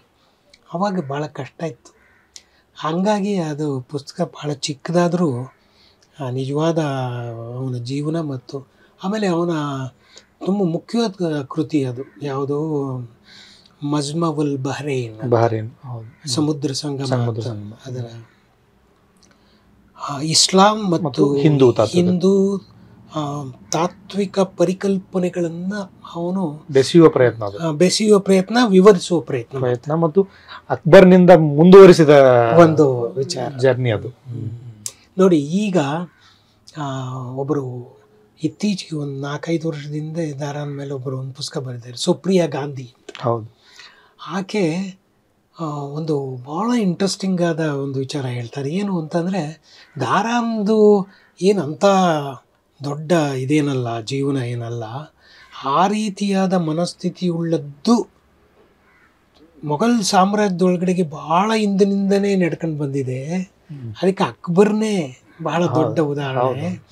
ಅಂಥದ್ದು ಒಂದು ಸ್ಟ್ರಾಟಜಿ ಮೊಘಲ್ ಸಾಮ್ರಾಜ್ಯದಲ್ಲಿ ಇತ್ತು. ಅಕ್ಬರ್ನೇ ಸರ್ವೈವಲ್ ಇನ್ಸ್ಟಿಂಕ್ಟ್ ಅಂತ ಅನ್ನಿಸ್ತದೆ ನನಗೆ. ಅದು ಆ ಸ್ಟ್ರಾಟಜಿಯನ್ನು ಅಕ್ಬರ್ನೇ ಮಾಡಿದೆ. ಈವನ್ ದಿಲ್ಲೀಶ್ವರನ ದಿನಚರಿನಲ್ಲಿ, ಬಾಬರ್ನ ದಿನಚರಿನಲ್ಲಿನೇ ಆ ಥರದ ಒಂದು ಹೊಳವುಗಳಿದೆ ಬಾಬರ್ನಾಮದಲ್ಲಿ. ಅದು ಆ ಸ್ಟ್ರಾಟಜಿಯನ್ನು ಹಂಗಾಗಿ ದಾರಾ is also A part of that strategy ಅನ್ನುವ ರೀತಿಯಲ್ಲಿ ಒಂದು ಹೊಸ ಸಂಶೋಧನೆ ಮಾಡ್ತಾರೆ. ಬಟ್ ನೀವು ಅದೇ ಒಂದೊಂದನ್ನೇ ಮಾಡ್ತಾ ಅಲ್ಲಿಂದ ಮುಂದೆ ಕ್ಯಾರಿ ಮಾಡಲ್ವಾ? ಯಾವುದೇ ಒಂದು ಈಗ ದಾರಾವನ್ನು ಬರಿತಾ ಅಲ್ಲಿನ ವಸ್ತು, ಹಿಸ್ಟ್ರಿ, ಕಲ್ಚರ್, ತಾತ್ವಿಕತೆ ಅದನ್ನು ನಿಮಗೆ ಆಸಕ್ತಿ ಹುಟ್ಟುತ್ತದೆ, ಅದರ ಬಗ್ಗೆ ಪ್ರೀತಿ ಇರ್ತದೆ, ಅದೊಂದು ಅದು ಮತ್ತೆ ಕ್ಯಾರಿ ಆಗಲ್ಲ. ಅದು ಮುಂದೆ ಮತ್ತೊಂದು ವರ್ಕಿಗೆ, ಮತ್ತೊಂದು ಪ್ರಾಜೆಕ್ಟಿಗೆ ಏನು ಕಾರಣ ಇರ್ಬೋದು? ಅದು ಈವನ್ ಒಟ್ಟು ಬರವಣಿಗೆಗೆ ಸಂಬಂಧಪಟ್ಟಂಗೂ ನಿಮ್ದು ಅವೆಲ್ಲವೂ ದ್ವೀಪಗಳ ಥರನೇ ಇದಾವಲ್ಲ, ಇರ್ಬೋದು. ಏನು ಕಾರಣ ಇದೆ ಅದಕ್ಕೆ? ಏನು ನನಗೇನು, ಆದರೆ ನನಗೊಂದು ಯಾವಾಗಲೂ ಈ ಉದಾಹರಣೆಗೆ ಬೆಳದಿಂಗಳಪ್ಪನ ಪೂಜೆ, ಅದನ್ನು ನಾನು ಈಗಲೂ ಮರ್ತಿಲ್ಲ. ಯಾಕೆ ಅಂದರೆ ಅದರ ಸುತ್ತ ಇಲ್ಲೂ ಜಗತ್ತಿನಲ್ಲಿ ಏನೇನಿದೆ ಅನ್ನೋದ್ರ ಬಗ್ಗೆ ಯೋಚನೆ ಇದ್ದೇ ಇದೆ. ಅದನ್ನು ಅಕಸ್ಮಾತ್ ನಾನೇನಾರು ಅದನ್ನು ಮತ್ತೆ ಬರೆಯೋದಾದರೆ ಅದು ಇನ್ನಷ್ಟು ಮಾಹಿತಿಯನ್ನು, ವಿಶ್ಲೇಷಣೆ ಒಳಗೊಳ್ಳುತ್ತೆ. ಅದು ದಾರಾನ ವಿಚಾರದಲ್ಲಿದೆ, ಆದರೆ ಅವೆಲ್ಲ ಮನಸ್ಸಿನಲ್ಲಿದ್ದಾವೆ ಹೊರತು ಕೂತು ಬರಿಬೇಕಷ್ಟು. ನಾನು ಮಹಾ ಸೋಮಾರಿ. ಬರವಣಿಗೆ ಓದೋದ್ರಲ್ಲಿ ಇರ್ತಕ್ಕಂಥ ಆಸಕ್ತಿ ನನಗೆ, ಬೇರೆಯವರ ಓದಿನ ಬಗೆಗೆ ಇರುವ ಆಸಕ್ತಿ ನನ್ನ ಬರವಣಿಗೆಗಳ ಬಗ್ಗೆ ತುಂಬ ಕಡಿಮೆ. ಬಟ್ ನೀವು DR ಬಗ್ಗೆ ಒಂದು ಪುಸ್ತಕ ಮಾಡಿದ್ರಿ. DR ಬಗ್ಗೆ ಅಂದರೆ DR ಬರಹಗಳ ಪುಸ್ತಕ ಎಡಿಟ್ ಮಾಡಿದ್ರಲ್ಲ, ಅದು ಏನನ್ನ ನಿಮ್ಮ ಸ್ನೇಹದ ಒಂದು ಎಕ್ಸ್ಟೆನ್ಷನ್ ಅದು, ಅಥವಾ ಹೆಂಗೆ ನೋಡೋದು ಅದನ್ನು? ಒಂದು ಭಾಳ ದೀರ್ಘಕಾಲದ ಭಾಳ ಕ್ಲೋಸ್ ಫ್ರೆಂಡ್ಶಿಪ್.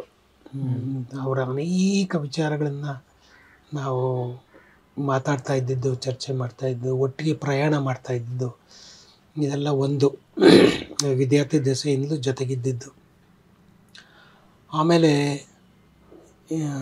ಅವನು ತೀರ್ಕೊಂಡ್ಮೇಲೆ ಅವ್ರ ಮೇಲೆ ಒಂದು ಸೆಮಿನಾರ್ ಮಾಡಿದಾಗ ಅಕಾಡೆಮಿಯಿಂದ ಹಂಪಿ ಯೂನಿವರ್ಸಿಟಿಯವರು ಒಂದು ಸೆಮಿನಾರ್ ಮಾಡಿದರು. ಅವ್ರು ನೀವು ಡಿ.ಆರ್ ಬಗ್ಗೆ ಮಾತಾಡಿದ್ರೆ ಅಮೃತ ಮತ್ತು ಗರುಡ ಅದು ಇದು ಏನು ಅವನ ಪುಸ್ತಕಗಳು. ನಾನು ಹೇಳಿದೆ ಅವರಿಗೆ, ಯಾವುದು ಪುಸ್ತಕ ಆಗಿಲ್ವೋ ಅವುಗಳನ್ನು ಕುರಿತು ಮಾತಾಡ್ತೀನಿ ಅಂತ ಹೇಳಿದೆ. ಅವರಿಗೆ ಅದು ಆಸಕ್ತಿ ಹುಟ್ಟಿತು. ಆವಾಗ ನಾನು ಈ ಹಳೇ ಶೂದ್ರ ಮ್ಯಾಗ್ಝಿನ್ಗಳು ಎಲ್ಲಿದ್ದಾವೆ, ಹಳೆ ಶೂದ್ರಗಳು, ಹಳೆ ಮ್ಯಾಗ್ಝಿನ್ಗಳು, ಲಂಕೇಶ್ನಲ್ಲಿ ಲಂಕೇಶ್ ಬಂದಿದ್ದು, ಬೇರೆ ಬೇರೆ ಕಡೆ ಇದ್ದವನ್ನೆಲ್ಲ ಹುಡುಕಿ, ಅದೇ ಒಂದು 100 ಆರ್ಟಿಕಲ್ಗಳು. ಆಮೇಲೆ ಕೆಲವೆಲ್ಲ ಗಿರಿಜನ ಹತ್ರ ಇತ್ತು, ಡಿ.ಆರ್ನ ಶ್ರೀಮತಿ, ಅವನ್ನೆಲ್ಲ ತಗೊಂಡು ಇಟ್ಕೊಂಡು ಕೂತ್ಕೊಂಡು ಒಂದು ಲೇಖನ ಅಲ್ಲಿ ಪ್ರೆಸೆಂಟ್ ಮಾಡಿದೆ. ಈ ಪ್ರಕಟವಾದ ಪುಸ್ತಕಗಳನ್ನೆಲ್ಲ ಕೈ ಬಿಟ್ಬಿಟ್ಟು ಇವುಗಳನ್ನು ಕೂತು ಒಂದು ಮಾಡಿದೆ. ಅದು ಈ ಮಲ್ಲೇಪುರಂ ವೆಂಕಟೇಶ್ ಅವರಿಗೆ, ಅದರ ಪುಸ್ತಕ ಪ್ರಾಧಿಕಾರದ ಅಧ್ಯಕ್ಷ, ಅವ್ರಿಗೆ ಅದು ಆಸಕ್ತಿ ಹುಟ್ಟಿ, ನೀನು ಅವರೆಲ್ಲ ಲೇಖನಗಳನ್ನು ಸಂಗ್ರಹ ಮಾಡಿ ಒಂದು ಮುನ್ನುಡಿ ಬರಿ. ಹಾಗಾಗಿ ಅದು ಒಂದು it took a very different shape, bringing in all his unpublished works and non literary works also. Literary cultural, aesthetics, culture, politics, philosophical, ಇವು ಎಲ್ಲ ಬಂದ್ಬಿಟ್ಟು ಅದು ರಾಜಕಾರಣದ ಲೇಖನಗಳು. ಹೌದು, ರಾಜಕಾರಣ, ಸಮಕಾಲೀನ ರಾಜಕಾರಣ ನೋಡುವ ಸಮಕಾಲೀನ ರಾಜಕಾರಣ, ಕನ್ನಡ ನಾಡಿನ ಬಗ್ಗೆ ಎಲ್ಲ ಬಂದ್ಬಿಡ್ತು. ಅದನ್ನು ಆ ಪುಸ್ತಕ ನೋಡಿದ ಮೇಲೆ ಕೆ.ವಿ. ಸುಬ್ಬಣ್ಣ ನಂಗೊಂದು ಫೋನ್ ಮಾಡಿದರು, ನೀವು ಎಲ್ಲ ಎಲ್ಲೆಲ್ಲೋ ಚದುರು ಹೋಗ್ತಾ ಇದ್ದದನ್ನೆಲ್ಲ ಹಿಡಿದಿಟ್ಟು ತುಂಬ ಒಳ್ಳೆ ಕೆಲಸ ಮಾಡಿದಿರಿ, ಕನ್ನಡಿಗರಿಗೆ ಒಳ್ಳೆ ಪುಸ್ತಕ ಕೊಟ್ರಿ ಅಂತ. ಆರಂಭದಲ್ಲಿ ಕಂಬಾರದ ಒಂದು ಪದ್ಯ ಇದೆ ಅದರಲ್ಲಿ. ಹೌದು, ಅದೇ ಅದು ಒಂಚೂರು ಆ ಪದ್ಯ ಅವರು ಆ ಥರ ಚೆನ್ನಾಗಿ ಬರೀತಾರೆ ಕಂಬಾರರು. ಅದ್ರೊಳಗಡೆಗೆ ಒಂಚೂರು ಆ ಪದ್ಯವು ಇನ್ನೊಂದ್ಸಲ ಓದಿ ನೀವು, ಕೊನೆಗೆ ಒಂದೇನೋ ಒಂದು ನೆಗೆಟಿವ್ ಇದೆ, ಕೊನೆಗೆ ಲೈಟ್ ಆರಿ ಹೋಯಿತಲ್ಲ, ಅಂದರೆ ಸಮಥಿಂಗ್ ವಿಚ್ ಇಸ್, ಅಂದರೆ ಅವ್ರು ಏನೋ ಎಕ್ಸ್ಪೆಕ್ಟ್ ಮಾಡ್ತಾ ಇದ್ದಾರೆ, ಅದಲ್ಲ ಆಗ್ತಾ ಇಲ್ಲ ಅಂತ ಅನ್ನೋದರದ್ದೊಂದು, it is not very favourable comment on his personality. ಏನೋ ಒಂದು ಆಯಿತು ಹೋಯಿತು ಅನ್ನೋದು ಇದು. ಅಂದರೆ ಅವರಿಗೆ ಇದೊಂದು ಡ್ರಾಮಾ ಓವರ್ ಆಯಿತು. ಇಟ್ ವಾಸ್ ನಾಟ್ ಡ್ರಾಮಾ ಅಲ್ವಾ. His life and his works was not dramatic drama. It was ಭಾಳ ಪೇನ್ಫುಲ್ ಆದ ಒಂದು acquisition of knowledge, analytical mind with the culture and literature. ಅವುಗಳನ್ನ ಡ್ರಾಮಾ ಅಂತ ಕರೀತಾರಲ್ಲ.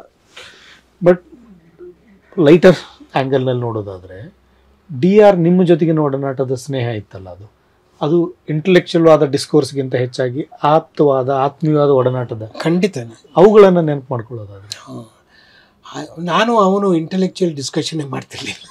ಅದಕ್ಕೆ ನಾನು ಅದನ್ನು ಬೇರೆ ರೀತಿ ಕೇಳಿದೆ, ಹಂಗೆ ಹೇಳೋದು ಸರಿ ಇರಲ್ಲ. ಒಂದೊಂದು ಸಲ ಏನಾಗೋದು ನನಗೆ ಅಂದರೆ, ಭಾಳ ಇಂಟ್ರೆಸ್ಟಿಂಗ್ ಅಂತ ಕೇಳ್ತಿದ್ವಿ ನಾವು. ನಾನು ಅವನಿಗೆ ಎಲ್ಲ ಮುಗಿದ ಮೇಲೆ, ಚರ್ಚೆ ಮುಗಿದ ಮೇಲೆ, ನೋಡು ನಾಗರಾಜ, ನೀನು ಅನಾಲಿಸಿಸ್ ಮಾಡುವ ಸಂದರ್ಭದಲ್ಲಿ ನಿನ್ನ ಪಾಯಿಂಟ್ ಆಫ್ ವ್ಯೂ ಹೇಳುವ ಸಂದರ್ಭದಲ್ಲಿ ನೀನು ಆಧುನಿಕವಾದ ಉದಾಹರಣೆಗಳನ್ನ ಕೊಡ್ತೀಯ, ಪರಿಕರಗಳನ್ನು ತಗೋತೀಯ. ನಿನ್ನ ಪಾಯಿಂಟ್ ಆಫ್ ವ್ಯೂ ವಿರುದ್ಧವಾದನ್ನು ಹೇಳುವ ಸಂದರ್ಭದೊಳಗಡೆಗೆ ಪ್ರಾಚೀನ ಸಾಹಿತ್ಯದಿಂದ ಉದಾಹರಣೆ ತರ್ತೀಯ. ಈ ಕಾಂಟ್ರವರ್ಸಿ ನಿನಗೆ ಇದೆಯಲ್ಲ ಅಂದರೆ, ಬ್ರದರ್ ಅಂದರೆ ಅವನ ಪ್ರಯೋಗಗಳಿದ್ವಲ್ಲ, ಅವೆಲ್ಲ ನಾವು ಚಿಕ್ಕ ವಯಸ್ಸಿನಿಂದ ನೋಡ್ತಾ ಇದ್ದೆ. But we were more into the living experiences more then. ಆಮೇಲೆ ನನ್ನ ರೂಮಿಗೆ ಬಂದ ಕೂಡಲೇ ಅವ್ನು ಮಾಡ್ತಾ ಇದ್ದಿದ್ದ ಕೆಲಸ, ಆಫೀಸ್ನಲ್ಲಾಗಲಿ ಮನೆಗಾಗಲಿ, ಸುಮ್ಮನೆ ಹುಡುಕೋದು ಬುಕ್ಸು, ಪುಸ್ತಕಗಳನ್ನ. ಆಮೇಲೆ ಹೇಳೋದು, ಬ್ರದರ್ ನಿನ್ನ ರೂಮಿಗೆ ಬಂದರೆ, ನಿನ್ನ ಆಫೀಸಿಗೆ ಬಂದರೆ ಯಾವುದೋ ರೀತಿಯ ಪುಸ್ತಕಗಳು ಸಿಗುತ್ತೆ ಕಣಯ್ಯ ಅಂತ ಒಂದು. ಇನ್ನೊಂದು ಸಲ ಏನಾಯಿತು, ಮದ್ರಾಸಿಗೆ ಬಂದಾಗ ಆಫೀಸಿಗೆ ಬಂದ, ಎಲ್ಲ ಲೈಬ್ರರಿ ಎಲ್ಲ ನೋಡ್ದೆ.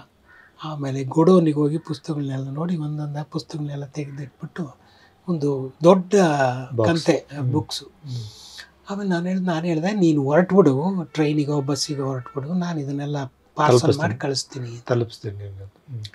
ಅದಕ್ಕೆ ಅವನೇನು ಹೇಳ್ದ, ಅದನ್ನು ಜೊತೆಯಲ್ಲಿ ತೊಗೊಂಡೋಗಿ ಜೊತೆಯಲ್ಲಿ ಓದ್ತಾ ಇವತ್ತು ರಾತ್ರಿನೇ ಒಂದೊಂದೇ ತೆಗೆದು ನೋಡೋದ್ರಲ್ಲಿರೋ ಸುಖ ಯಾವತ್ತೋ ಬರುತ್ತೆ ಅಂತ ಕಾಯ್ತಾ ಕೂರೋದ್ರಲ್ಲಿ ಇರಲ್ಲ ಅಂತ. ಅದು ಒಂದು. ಇನ್ನೊಂದು ಘಟನೆ, ನಾವು ಹೈದರಾಬಾದಲ್ಲಿ ಒಂದು ಕಡೆ ಕೂತಿದ್ವಿ. ಅವನು ಯಾರೋ ಒಬ್ಬರು ವಿದ್ವಾಂಸರಿದ್ದಾರೆ, ರಘುರಾಮ್ ರಾಜ್ ಅಂತ ತುಂಬ ಒಳ್ಳೆಯ ವಿದ್ವಾಂಸರಿದ್ದಾರೆ. ಅವರು ಇಂಗ್ಲೀಷ್ನಲ್ಲಿ ತೆಲುಗು ಸಾಹಿತ್ಯದ ಬಗ್ಗೆ, ತೆಲುಗು ಕಲ್ಚರ್ ಬಗ್ಗೆ, ಫಿಲಾಸಫಿ ಬಗ್ಗೆ ಬರೀತಾರೆ. ಅವರು ನಾವೆಲ್ಲ ಕಾಯ್ತಾ ಕೂತಿದ್ವಿ. DR ಸ್ವಲ್ಪ ಲೇಟಾಗಿ ಬಂದರೆ ಎರಡೂ ಕೈಯಲ್ಲಿ ಬ್ಯಾಗ್ಗಳಲ್ಲಿ ಪುಸ್ತಕಗಳು ಇಟ್ಕೊಂಡು, ನೀನು ಎಲ್ಲಿಗೆ ಹೋಗಿದ್ದೆ, ಯಾಕೆ ಇಷ್ಟು ಲೇಟು ಅಂತಂದರೆ, ಹಳೆ ಪುಸ್ತಕದ ಅಂಗಡಿಗೆ ಹೋಗಿದ್ದೆ ಹೈದರಾಬಾದಲ್ಲಿ, ಅದೆಲ್ಲ ಸಿಕ್ತು ಒಂದಷ್ಟು ಪುಸ್ತಕ ಅಂತ ಹೇಳಿ ಬಂದು ಕೂತ್ಕೊಂಡ. ಆವಾಗ ರಘುರಾಮ್ ರಾಜು ಒಂದು ಮಾತು ಹೇಳಿದ್ರು, ನೋಡಿ ನಾನು ಬರವಣಿಗೆಯನ್ನು ಶುರು ಮಾಡಿದ್ದೇ ಇಂಗ್ಲೀಷ್ನಲ್ಲಿ, ನಾನು ತೆಲುಗಿನಲ್ಲಿ ಬರೀಬೇಕು ಅಂತ ಪ್ರಥಮ ಬಾರಿಗೆ ಹೇಳಿಕೊಟ್ಟವರು DR ನಾಗರಾಜ್.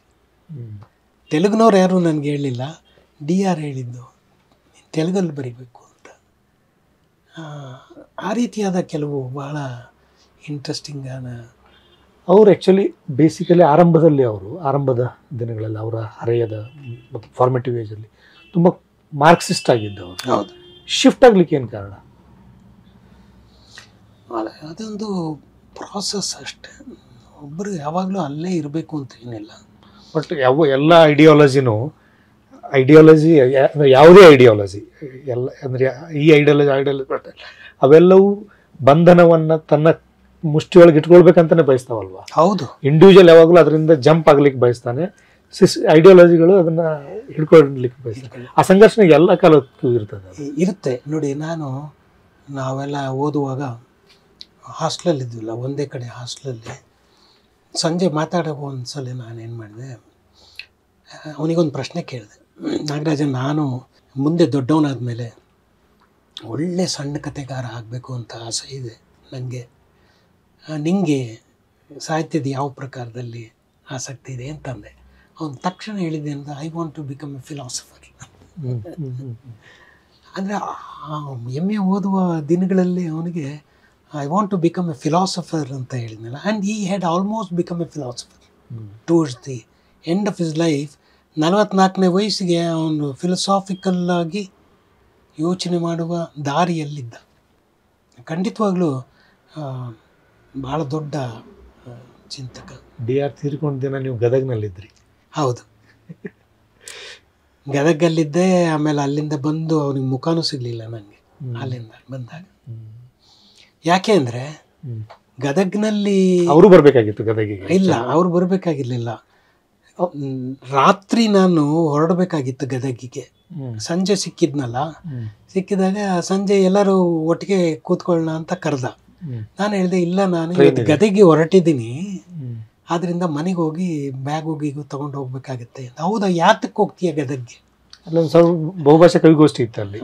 ಅದು ಇವರು ಆರ್ಗನೈಸ್ ಮಾಡಿದ್ರು, ಚಿನ್ಸ್ವಾಮಿ ಅವರು. ಸೊ ಹಂಗಾಗಿ ಆ ಕಾರ್ಯಕ್ರಮಕ್ಕೆ ಹೋಗ್ತಾ ಇದ್ದೀನಿ ನಾನು ಅಂತಂದು. ಸರಿ ಕೂಡ ಬಂದಿದ್ರು. ಸರಿ, ಹಂಗಾರೆ ನೀನು ಗದಗಿಂದ ಬಂದ್ಮೇಲೆ ಸಿಗೋಣ ಅಂತ ಹೇಳಿ ಹೋದ. ಅವತ್ತು ರಾತ್ರಿ ಅವನು ಇಲ್ಲಿ ತೀರ್ಕೊಂಡಿದ್ದ. ನಾವು ಪ್ರಯಾಣ ಕೀರಂ ನಮ್ಮ ಜೊತೆಗಿದ್ರು. ಆ ಕಾರ್ಯಕ್ರಮ ಕೂಡ ರದ್ದಾಯ್ತು. ಅವರು ಆರ್ಗನೈಸ್ ಮಾಡಿದ 3 ಕೂಡ ನಮ್ಮ ಜೊತೆನೇ ಬಂದರು ಇಲ್ಲಿಗೆ. ಆದರೆ ನಾವು ಇಲ್ಲಿ ಬರೋಷ್ಟೊತ್ತಿಗೆ ಕ್ರಿಮೇಷನ್ ಆಗಿತ್ತು. They had pushed him inside the crematorium. But ನೀವು DR ಜೊತೆಗೆ ನಾವು ಒಡನಾಟ ನಿಮ್ಮನ್ನು ಯಾವ ರೀತಿ ಪ್ರಭಾವಿಸ್ತು ಅಂತ ಅನಿಸ್ತದ? ಒಂದು ಸ್ನೇಹದ ಒಡನಾಟ, ಸ್ನೇಹ ಒಂದು. ಆಮೇಲೆ ಯಾವುದೇ ಕ್ರಿಟಿಕಲ್ ಸಿಚುವೇಶನ್ನಲ್ಲಿ you should not back down. ನೀನು ಬಾಗಬಾರ್ದು ನಿನಗೆ. ಅದನ್ನು ಅವನು ಒಂಚೂರು he was very gritty fellow, he would face. ಅದು ಬಹುಶಃ ಸ್ನೇಹದಿಂದ ನನಗೆ ಬಂದ ಒಂದು ಇದಿರ್ಬೋದು.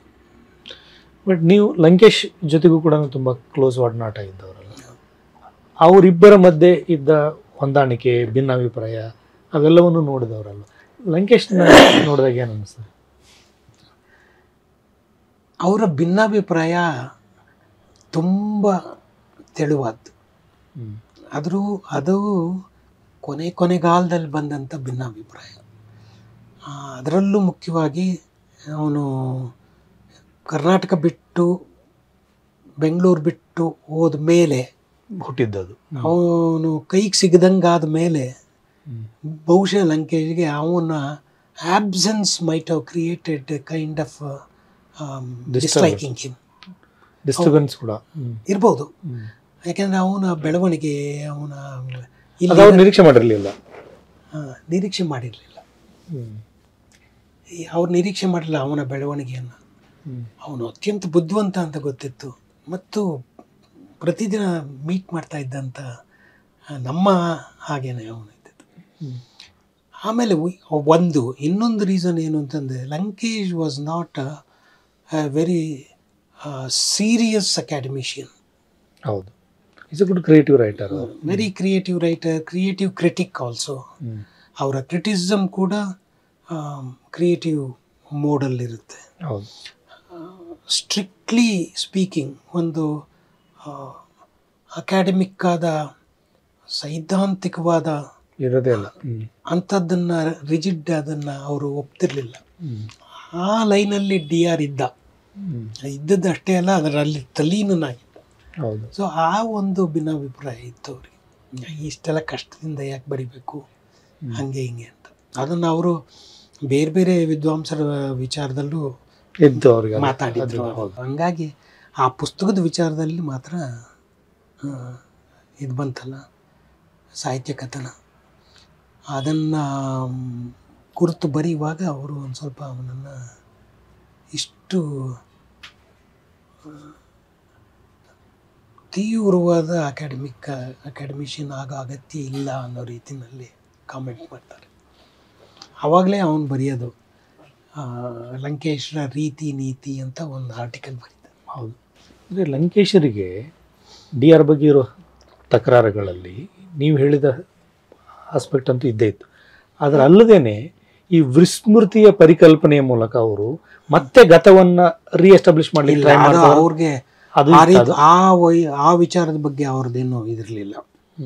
ಅದನ್ನೆಲ್ಲ ಬೇರೆಯವ್ರು ಕೆಲವರು ಮಾಡಿದ್ರು. ಅದನ್ನು ಅದ್ರ ಬಗ್ಗೆ ಏನು ಅವ್ರ ತಕರಾರು ಇರಲಿಲ್ಲ. ಅಂದರೆ ಇಲ್ಲಿ ಎಲ್ಲವೂ ಇತ್ತು ಅಂತ ಅನ್ನುವ ಲಂಕೇಶ್ ಈ ಟೂಲು ಅಂದರೆ DR ಬಳಸುತ್ತಿರುವ ಟೂಲ್ಗಳು ಬಲಪಂಥೀಯ ಆಲೋಚನಾ ಕ್ರಮಕ್ಕೆ ಬರ್ತವೆ ಅಂತ.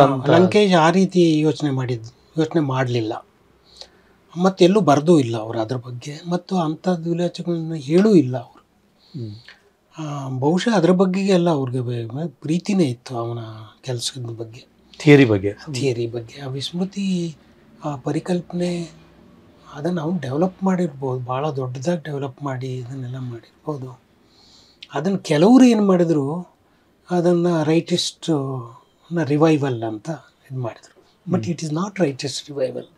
It was a search of inner soul. ಅಲ್ಲದಿದ್ರೆ ಶೇಖ್ ಫರೀದ್ ಆಗ್ಬೋದು, ದಾರಾ ಶಿಕೋ ಆಗ್ಬೋದು. ಈಗ ನೋಡಿ, Dara Shikoh was not reviving Hinduism ಅಥವಾ not reviving the rightist ideas. He was blending certain religious aspects ಅಲ್ವಾ, which is necessary for any healthy society. ನೀವು ಮತ್ತೆ ಬರೀಲಿಕ್ಕೆ ಶುರು ಮಾಡಿದಾಗ ಮತ್ತೆ ಕಾಲಮ್ಗಳನ್ನು ಬರೆದ್ರಿ, ಪ್ರಜಾವಾಣಿ ಕಾಲಮ್ ಬರೆದ್ರಿ, ಉದಯವಾಣಿ ಕಾಲಮ್ ಬರೆದ್ರಿ, ಅವು ಪುಸ್ತಕ ರೂಪದಲ್ಲಿ ಬಂದಿರಿ. ಅಲ್ಲಿ ಏನನ್ನ ಹುಡುಕ್ತಾ ಇರ್ತೀರಿ? ನನಗೆ ಅದ್ರ ಬಗ್ಗೆ ಏನೋ ಹುಡ್ಕೋಕ್ಕಾಗಲಿಲ್ಲ.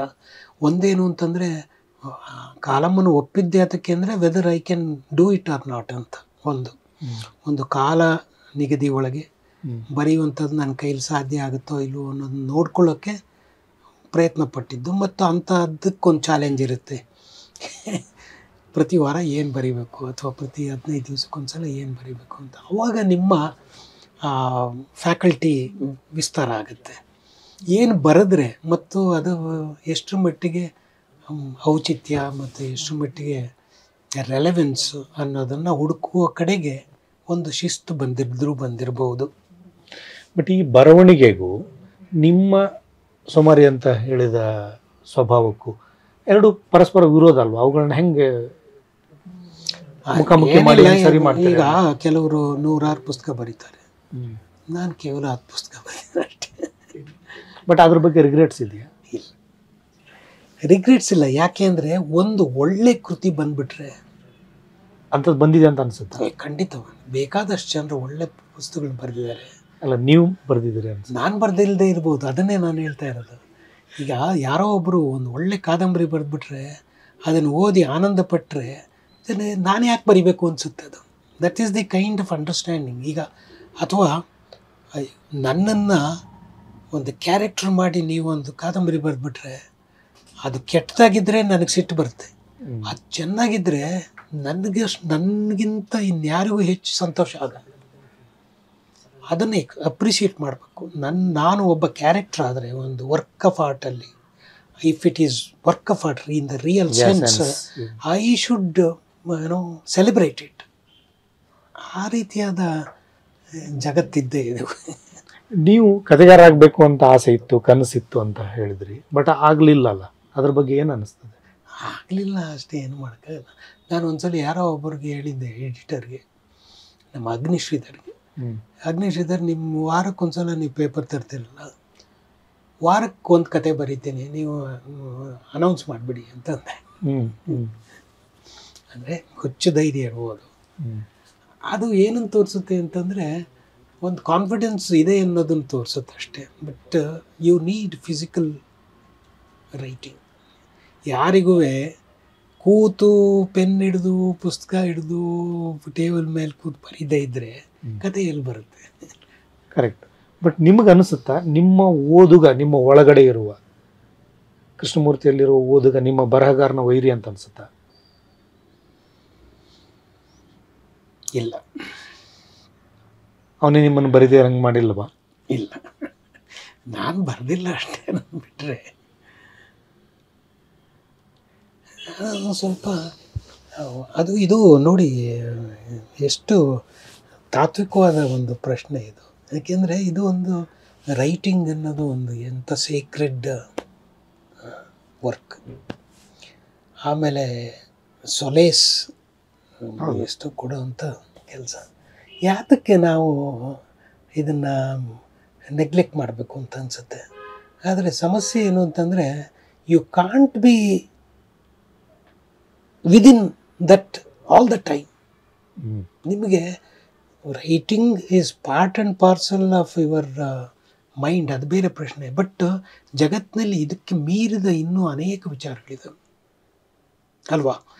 ನೀವು ಇದು ಬಿಡಿ, ಪ್ರವಾಸ ಅಥವಾ ಇನ್ನೊಂದು ಆಟ, ಸ್ಪೋರ್ಟ್ಸು ಎಲ್ಲ ಬಿಟ್ಟರೂ ಕೂಡ ಜಗತ್ತಿನ ಪುಸ್ತಕದ ಮೂಲಕವೇ ತಿಳಿಯೋ ಅಗತ್ಯ ಇಲ್ಲ. ಇಲ್ಲ, ಖಂಡಿತ ಇಲ್ಲ. ಆದ್ದರಿಂದ ನಿಮ್ಗೆ ಅಂಥದ್ದೊಂದು ಆಸಕ್ತಿ ಬಂದುಬಿಟ್ರೆ, ಉದಾಹರಣೆಗೆ ನಾನು ಬನಾರಸ್ಸಿಗೆ ಒಂದು 4 ವರ್ಷ ಇದ್ದೆ. ಅಲ್ಲಿ ರಿಸರ್ಚ್ ಮಾಡೋಕ್ಕೆ ಹೋದೆ, ಯೂನಿವರ್ಸಿಟಿ, ದೊಡ್ಡ ಯೂನಿವರ್ಸಿಟಿಗೆ. ನಾನು ರಿಸರ್ಚ್ ಮಾಡಿ PhD ಮುಗಿಸಿ ಬರ್ಬೋದಿತ್ತು. ನಾನು PhD ಮುಗಿಸಿ ಬರೆಯೋದ ಕಡೆ ಗಮನನೇ ಕೊಡದೆ, ಅಲ್ಲಿ ಆ ಲೈಬ್ರರಿಯಲ್ಲಿ ಆ ಕಾಲಕ್ಕೆ 4 ಲಕ್ಷ ಪುಸ್ತಕ ಇತ್ತು. ನಾನು ಅಲ್ಲಿ ಕಾಲ ಕಳೀತಿದ್ದೆ. ಆಮೇಲೆ ಬನಾರಸ್ಸು ಸಂಗೀತದ ಕಾಶಿ. ಹೌದು. ನಾನು 3 ಹೊತ್ತು ಸಂಗೀತ ಕೇಳೋಕ್ಕೆ ಹಗಲು ರಾತ್ರಿ ಹೋಗ್ತಾ ಇದ್ದೆ. ಆಮೇಲೆ ಅಲ್ಲಿ ಸುತ್ತಮುತ್ತ ಅಲ್ಲಿ ಪ್ರೇಮ್ಚಂದ್ ಊರಿದೆಯಂತೆ ಹತ್ತಿರದಲ್ಲಿ, ಅಲ್ಲಿ ಹೋಗೋದು ಬರೋದು. ಹೀಗೆ ನಿಮ್ಮ ಇದನ್ನು ವಿಸ್ತಾರ ಮಾಡ್ಕೊಳ್ಳೋಕ್ಕೆ ಬೇಕಾದಷ್ಟು ಇರುವಾಗ ಬರೀ ಓದೋದು ಬರೆಯೋದೇ ಮಾಡ್ಕೊಂಡು ಕೂತ್ಕೊಳ್ಳೋಗಿದೆ. ಇದು not that it is negligible ಅಲ್ಲ, it is primary and important to know some people, to understand certain people. ಈಗ ಲಂಕೇಶ್ ನಾವೆಲ್ಲ ವಾರಕ್ಕೆ 2 ದಿವಸ ಇಸ್ಪೀಟ್ ಆಡ್ತಾ ಇದ್ವಿ.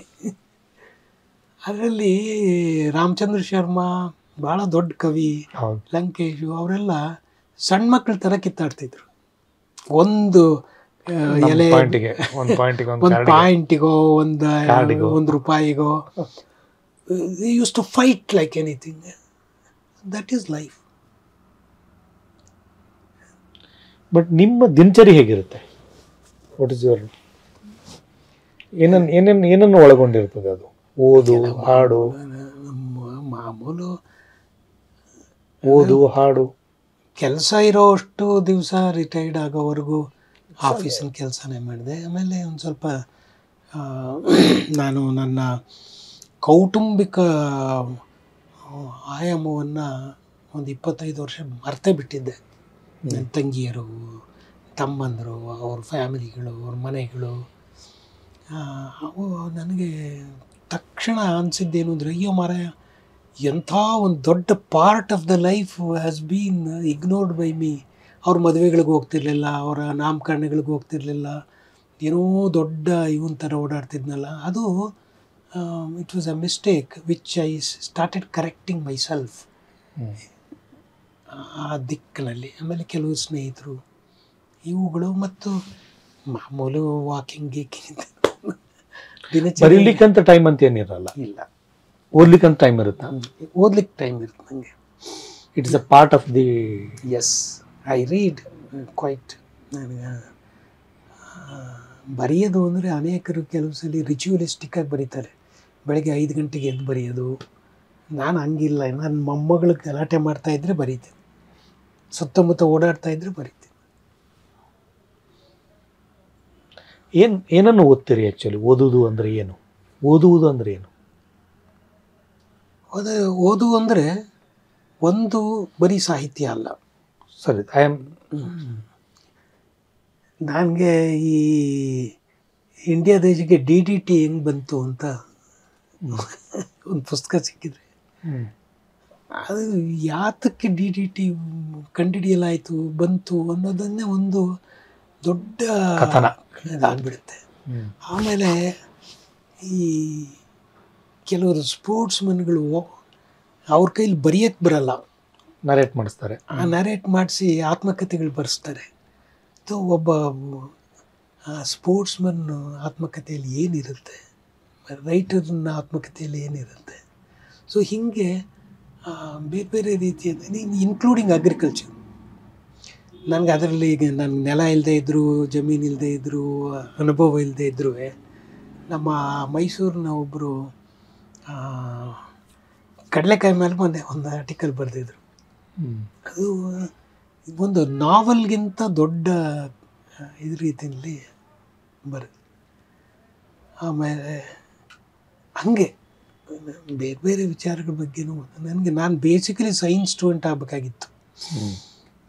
ಸೈನ್ಸ್ನ ವಿಚಾರದಲ್ಲಿ ನನಗೆ ಆಸಕ್ತಿ ಇತ್ತು. ಕಡಿಮೆ ಮಾರ್ಕ್ಸ್ ಬಂದಿತ್ತು ಅಂತ ಆರ್ಟ್ಸ್ ಸೆಕ್ಷನಿಗೆ ಸೇರ್ಕೊಂಡೆ. ಈಗ ಏನು ಬರೀತಾ ಇದ್ದೀರಿ?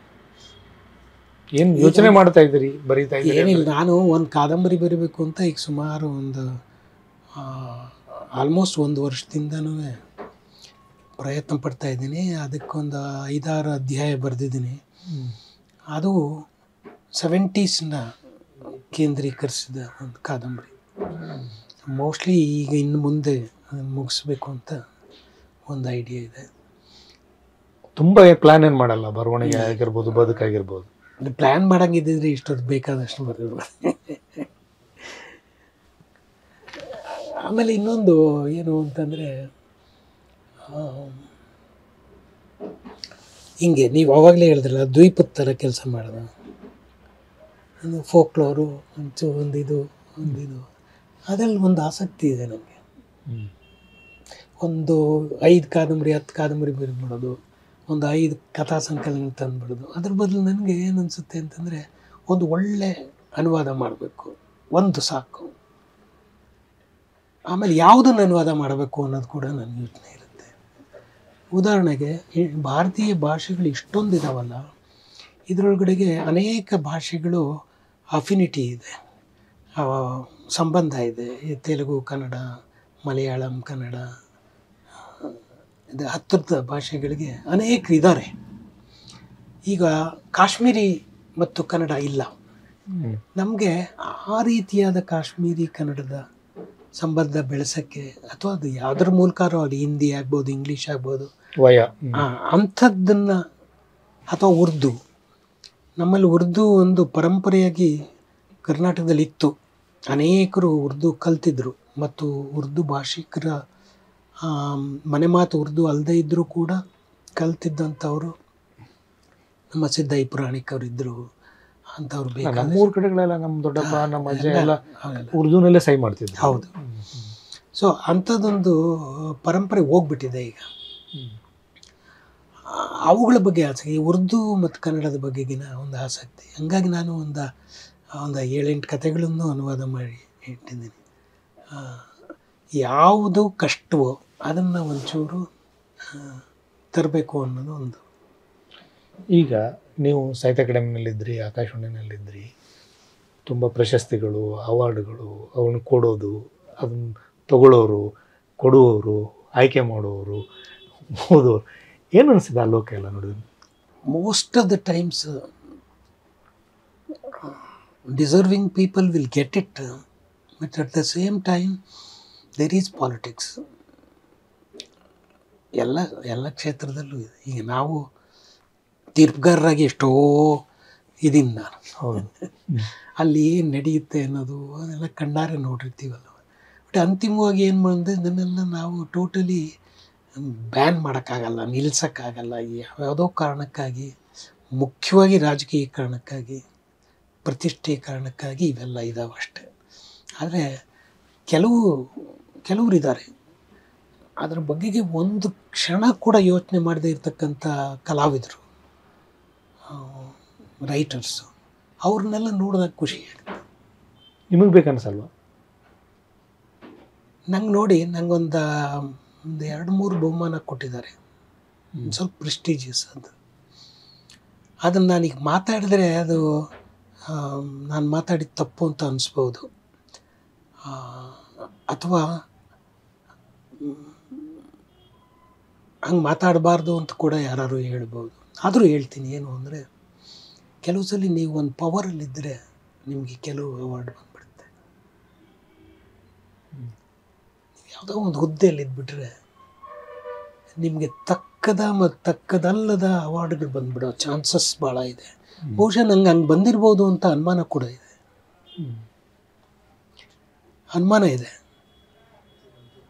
ಮತ್ತು ಯಾತಕ್ಕೆ ರಿಜೆಕ್ಟ್ ಮಾಡಲಿಲ್ಲ ಅಂತ ಕೇಳ್ಬೋದು ನೀವು.